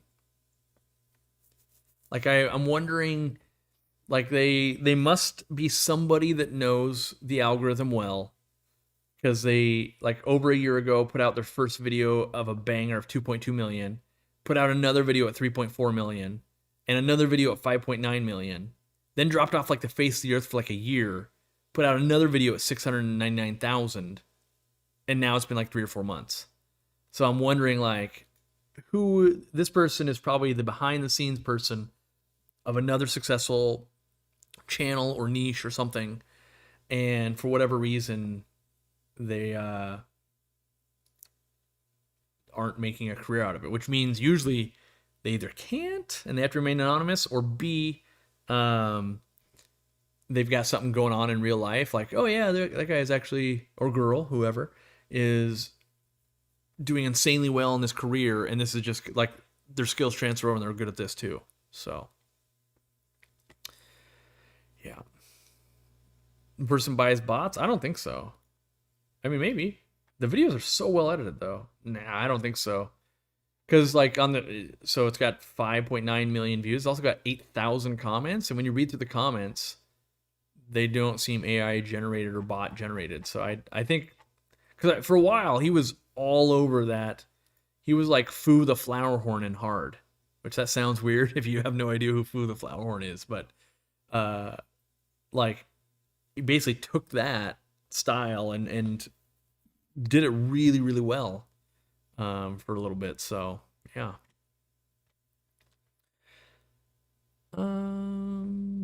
They pay a management company to manage their channel? Sure. But I still would wonder, like, why isn't there more content? And I mean, I don't know. I've worked with a lot of agencies over the years. They're real good at not doing what he's doing, and that is actually knowing the content that works. So, like, if you told me, like, oh yeah, it's an agency doing aquarium info, I'm like, yes, that's like, apply Mr. Beast formula to this. Yes, you know, it's like, oh, lobster from the grocery store went viral on these channels. Now you do it, and it goes viral. Like, yes, that's what agencies do.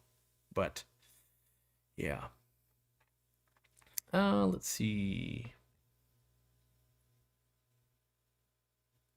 Not a big fan of channels that get bought out or have started by another company and have management. I personally don't think that has anything to do with anything. Like, if a channel's good and it has management, that's a bonus. If the channel, like, doesn't, then it's not. So, like, you probably don't hate my channel, even though I brought it all in-house, but it's like, there are lots of paid people that make this channel happen. But I still oversee it all, and I'm running it all and all of that. But, like, you know, Zenzo and Irene both had channels, and, you know, most likely they would have had the same trajectory they have now, where it's a brutal grind unless you've ever done it, to years and years and years continually make weekly videos, and it's essentially an impossible task to do well without help.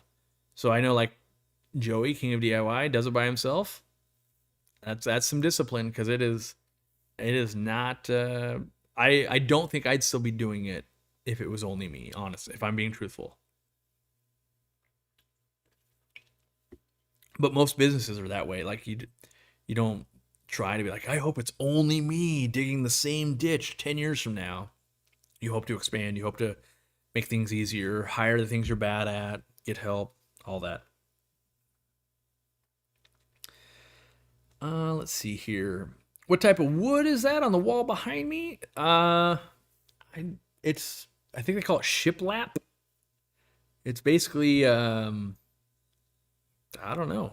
I'm pretty sure if you, like, built a house in the 70s, they would just use a little bit worse version of this, but it almost looks like flooring, but you buy it in, like, I don't know, 12-foot sections or something, and it just, like, locks into the next one. And then on the studs, you just you nail it in. And then I used a bunch of natural oils. Like, it was a mix between tongue and groove and something else, with like, had a lot of orange smell in it too. It was the most, what do I want to say, most natural oil that I could use besides just linseed oil. And I wanted to add a little bit of color to it, which was that kind of, that smell that brought to it. And it wouldn't be terrible for the environment and the fish. And I can put a fresh coat on. I didn't seal it. Like, it's like, you can not stain over it, but you can keep applying. You can refresh it. And I use it on some of the tables and that kind of stuff too. So I spent kind of a long time researching and learning that. Because I didn't want a shiny finish. That was one of the big things. So a lot of times people will think they want shiny, and you don't in a studio with lights and cameras and everything. So I'm very guarded and very specific about this. Like, my face is actually oranger in this video than it is in real life because I like the soft light, even though it's technically not right. It always looks like, oh, Corey's overheating or whatever. But I love the warm glow on the wood, and it's in here. The vibe is, cold, rainy October night with a warm glow light on, grab a blanket and a book and watch a fish tank. That's the vibe that I got going. But it doesn't always come through that way in camera because cameras autocorrect for white balance and everything. And so on camera, I'm like, it doesn't actually look like that in here. Like, that sucks. But in person, it's like, oh yeah, it's super warm color in here, and I love it. As far as changing things for sick fish, you described a hospital. If it was for humans, believe me, they change your food, bed, and meds. I didn't mention a hospital. I mentioned going to the doctor, but I see what you're going with that. Have I ever heard of a cancer filter tray breaking? Specifically, the FX6 bottom of one of my trays broke.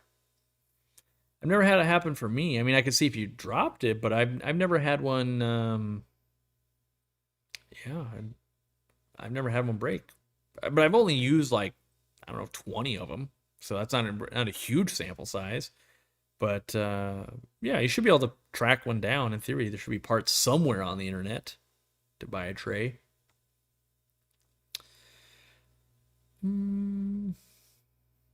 Let's see here.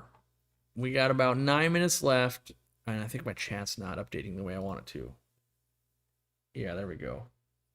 Bring back those cold, rainy blanket nights. Yeah, sometimes. Yeah, there we go. It geeks out sometimes. Let's see. Co-op is actually the number one.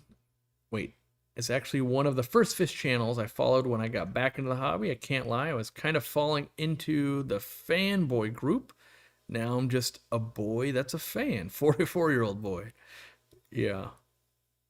I mean, I cast a wide net. I try to draw everybody in, but we are, as I keep learning in business, you're better off to cater to a group than you are to try and get everybody. So I'd rather, if you're into real life aquariums with their ups and downs and community planted tanks and all of that kind of vibe, I am there and I live it every day. If you're into other types of vibes, like, there's other creators that do it better. Like, if you want aquascaping, go watch MD Fish Tanks, go watch Aqua Pros, go watch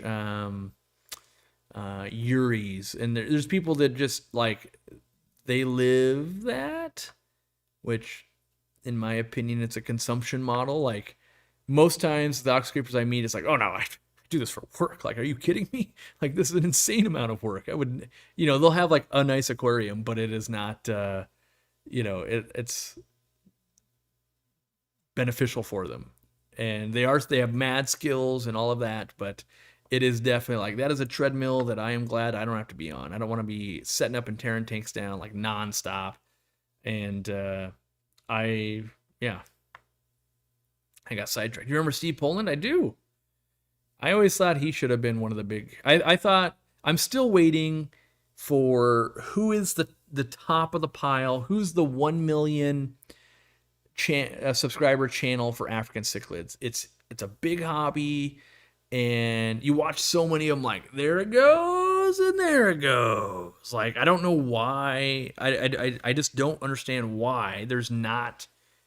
Like, even, what is it, like, is it Caveman Aquatics? Like, I thought maybe, and like Cichlid Bros, like, maybe they'll be the ones, but I don't think they are. Like, Caveman Aquatics, didn't he, like, there he goes, saltwater, apparently, okay. Yeah, so, I mean, I love African cichlids, and I keep thinking, like, why isn't there just, is it because maybe it's too niche? Like, there's not, but I feel like there's enough breadth between, like, Tanganicans, Victorians, and Mabunas, and, like, shell dwellers, and the Xenos are, like, sand sifters, and the goby parts. Like, man, I'm ready to make I could make a cichlid channel and stick to it, because there's enough there. There's a whole breeding aspect. There's a hybrid aspect. There's a lot of aspects to it, and I'm wondering why why hasn't there been that ascension to that million mark channel? And maybe it's out there and I just don't know it, but there's a lot of old school dudes. I'm sure there's women too. Generalizing. I'm trying to think of, there was another one that he went saltwater. Can I find it? I'm trying to remember what his name is. There's always some of them where like, yeah, this person's never gonna make it. Like they're not the one. But then there's ones like that you're like, they should make it, and they're not. I'm trying to find them. Inventory King. That guy, is he still putting out videos? Okay, so he stopped putting out videos like 2 years ago. But I swear he's been making videos for like, he's got 461 videos for like 10 years. And yeah, he went from which I understand. Cichlids are kind of just like the freshwater version of saltwater pretty fish. I get that part. But yeah, I'm surprised that African cichlids don't have that pillar community out there in the form of a channel. Which, yeah, Ben Ochart's great dude, like him, keeps African cichlids, but he hasn't, it's not that big channel. He's got like 60,000, and that's not meant as a down. I think he should have more, honestly. There's a lot of people that I think should get more coverage than they do. Sometimes it's a lack of, like the way they do YouTube or this or that. Like there's you got to put all the ingredients together to like make the algorithm, aka the customer, happy, and it ascends, right? But yeah, I just don't understand why it hasn't worked yet. And maybe it's just like, oh, just the right person hasn't done it yet. I don't know. Where do I get my aquariums from? A super chat, particularly the one that came in a crate that's sitting behind you. You unpacked it with Dean. I got it from customaquariums.com. Let me make sure it's customaquariums.com. Let me make sure. Is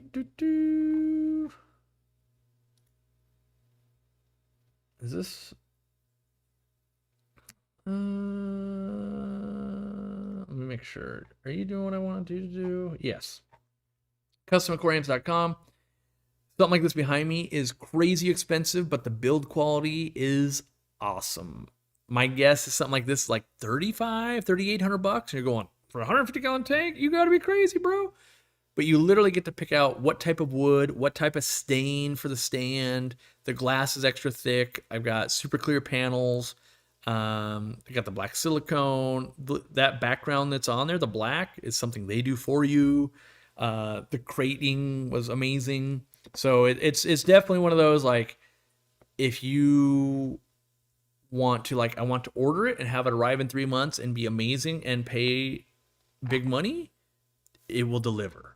If you're going, I'm trying to be a baller on a budget, nope. You need to look at Facebook Marketplace, Craigslist, and find someone like me that's getting rid of it 8 years later and it's got a few scratches.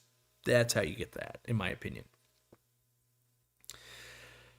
Corey, you and Dean, in an older video, he talked about monitoring your fish room remotely. The best cell-based unit is from Marcel. Okay. Monitors temp, power, humidity, and you can also add leak sensors. Yeah. I mean, I pretty much use cameras and lights, and I get heat and temperatures and stuff from my heating system. Do I do much else? That's mostly what I use. So I don't have a specific system. I just use, like, now most things, like, when it's Wi-Fi-able, I get that, and then I get extra stats with it. So I even have, like, things that monitor how much power the whole building uses and things like that I can look at. So what is this magic tank rock thing that's going crazy with ads? I don't know. I haven't seen the latest round of whatever's going around, but snake oil in a brick. So all the best snake oils derive themselves from something that's like, well, it technically does do that. You're just overhyping and sensationalizing it so much that it's, in my opinion, no longer truthful. So, like, I think some of those crazy blocks are like basically made out of carbon, and like, so yes, it would clean water and it does these things technically in very specific scenarios, but not in real practice, honestly. Yeah, does custom aquarium ship? Yeah, they ship it right to your door. So you can get any size. So that's the biggest benefit. You just go like, oh, I just want a normal 55. It'll be way too expensive. But if you're like, hey, I need like this aquarium's 72 inches, but if you like, I need one that's 69 inches. They're like, yeah, no problem. We do that. That's fine. And you need the stand to be that. And maybe you want the stand like, oh no, I got kids and everything, so I want it to be like this tall. They're like, yeah, no problem. And then you go, yeah, but I want locks on the doors so my toddler. Like, yeah, we do that. And then like, well, I want a really good power bar installed. Yeah, they do that. Like, oh, you guys literally just do everything, but it costs money. And the answer is yes. They will make an aquarium. Everything they do is mind-blowingly good, except I will fault them on they're sloppy with silicone on the bottom. So like all the seams are amazing, but the bottom, it's like, well, it'll be covered up. And I'm thinking, but why not? You know, it'd be like if I went to a hotel and I'm like, wow, everything about this hotel is amazing, but outside it's like they're dumping trash. It's like, but why wouldn't you just, it's not that much, just keep it clean. Same thing, it's like, but it literally 3 more minutes and you'd have the perfect aquarium. Like, why not? And I honestly don't know why. It's like, but literally you just, this would, if it check the box, like just do that. And for some reason, I don't know. But yeah.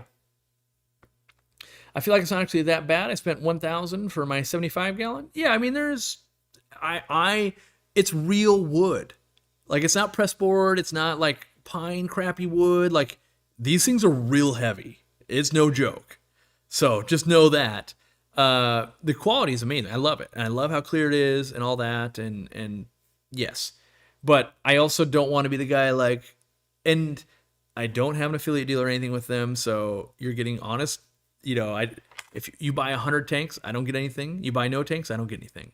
So, but I will say, if you had a tax return or you've been wanting one for 5 years and the family decides we're getting a very nice aquarium for our living room, there are times where you're like, yes, it totally makes sense. Get your custom aquarium. You will love it.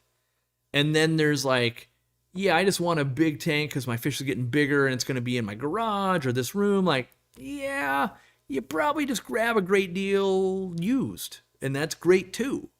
Yeah, because it's, unless you've got the budget for it or you want to treat yourself, it doesn't pencil out. It's like, oof, you take that same $4,000 and you buy $1,000 used tank and put $3,000 into the rest of the stuff. Like, oof, that's nice.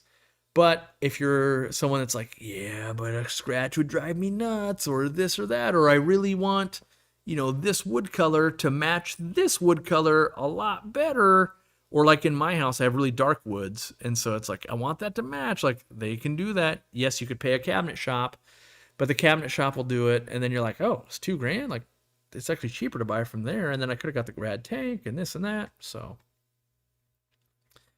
yeah. And they ship, like, it's actual, like, panels of wood and it takes like an hour to uncrate these things. So it's no joke. It's good times. All right. Just curious, what was the flow of your followers over time? Did you have a time where a bunch subscribed all at once, or was it more of a slow burn? Did it have growth spurts? I would say all of those things happen. We had videos that would just go absolutely viral for like a year. Our gravel vacuuming video was viral, and then we made it into shorts, and it went viral for a long time. And viral would mean millions of views per month. And then there'd be times of like, yep, just kind of grinding it out, just doing some normal thing. And what people wouldn't know, the TLDR of it would be, the more subscribers you have, the more you're losing every month, right? So imagine you have 1,000 subscribers, and let's say 1% leave your channel every month from, like, they don't keep an aquarium anymore, their account got closed down, or they started a new account, or whatever, right? You're just going to lose 1% every month. Well, at 1,000, that's 10, right? I think, yeah, 10. But at 1 million, right? What is that? Is that 1,000? 10,000? I gotta do a math is gonna let's see. So 1%, so a million times 0.01 is 10,000. Yeah. So every month, if we basically lose 10,000 subscribers. So for me to be positive, I got to get more than 10,000. So like this month, I might be like, ooh, we gained 3,000, which means really I've gained 13,000, but we lose 10,000 to attrition basically. And so that's what it gets harder and harder. So that's where you'll see the bigger accounts. Like it really takes a lot to get that real virality, where if you get something like, oh yeah, I got 500,000 views. When you have 1,000 subscribers, maybe now you have 50,000. But at 1 million, you go, oh yeah, we got 500,000. It's like, oh yeah, it didn't move the needle nearly as much. So yeah. So now it's my job, my time. Now that I've spent 2 hours kind of hanging out, we told you to buy meds, and I still think you should press the button on that and actually buy them if you don't have meds at the ready. If you're in another country, get salt, get other meds, get your cabinet ready. And then I should do my job and instruct you to like, hey, buy stuff from us. The more you buy from us, the more I can do, whether it's launching a product, whether it's doing more live streams, whether it's buying more expensive aquariums. And the reality is, I'll never, well, I shouldn't say never because there's probably a time I have. I'm not asking you to spend money you weren't already going to spend. But if it's us or a competitor and you are in this live stream or listening to this on the podcast or watching it after the fact, maybe we're worth 2 more pennies or maybe we're cheaper. I don't know. I haven't price compared everything. A lot of our stuff now is we get pretty good wicked value and it's got our name on it. That's usually my MO is let's give you more or cheaper, one of the two, or make it better. Something's got to give. But if you were going to spend money, spend it with us. Hey, that sounds good to me. And hopefully it sounds good to you. And if you weren't going to spend money, well, hey, that's fine too. But if you're going to spend money, order from us. We'll get it shipped out wicked quick. If you're ordering plants tonight, don't worry. I'm pretty sure we're not shipping out plants tomorrow. They technically will ship Tuesday because of the holiday, but, they won't sit in a box or anything extra long. We will just have a real busy Tuesday, which I'll be there so I can help.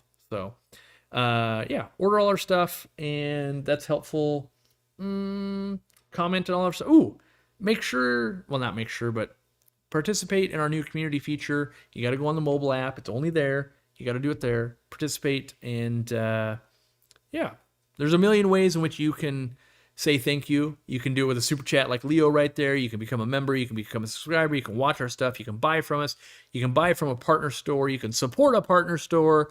You can just leave us a nice comment or just keep showing up. Any of those, we're appreciative of all of it. And, so do we carry Marison 2? We don't. I don't have a good use case for where you would want to use Marison 2. And that's a whole different discussion because you're going to go, why not? And it's like, well, you basically can treat everything that you will encounter except for anchorworm with the meds that are sold on our website. In which case I would use Dimolin. And you're going to buy a lifetime supply for not very much money.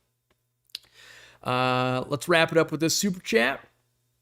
And Zen Cory Cats with 5 memberships. Awesome. Leo 209 Aquatics for $5 says, Aquariumcoop is the best and Candy is the best customer service manager ever.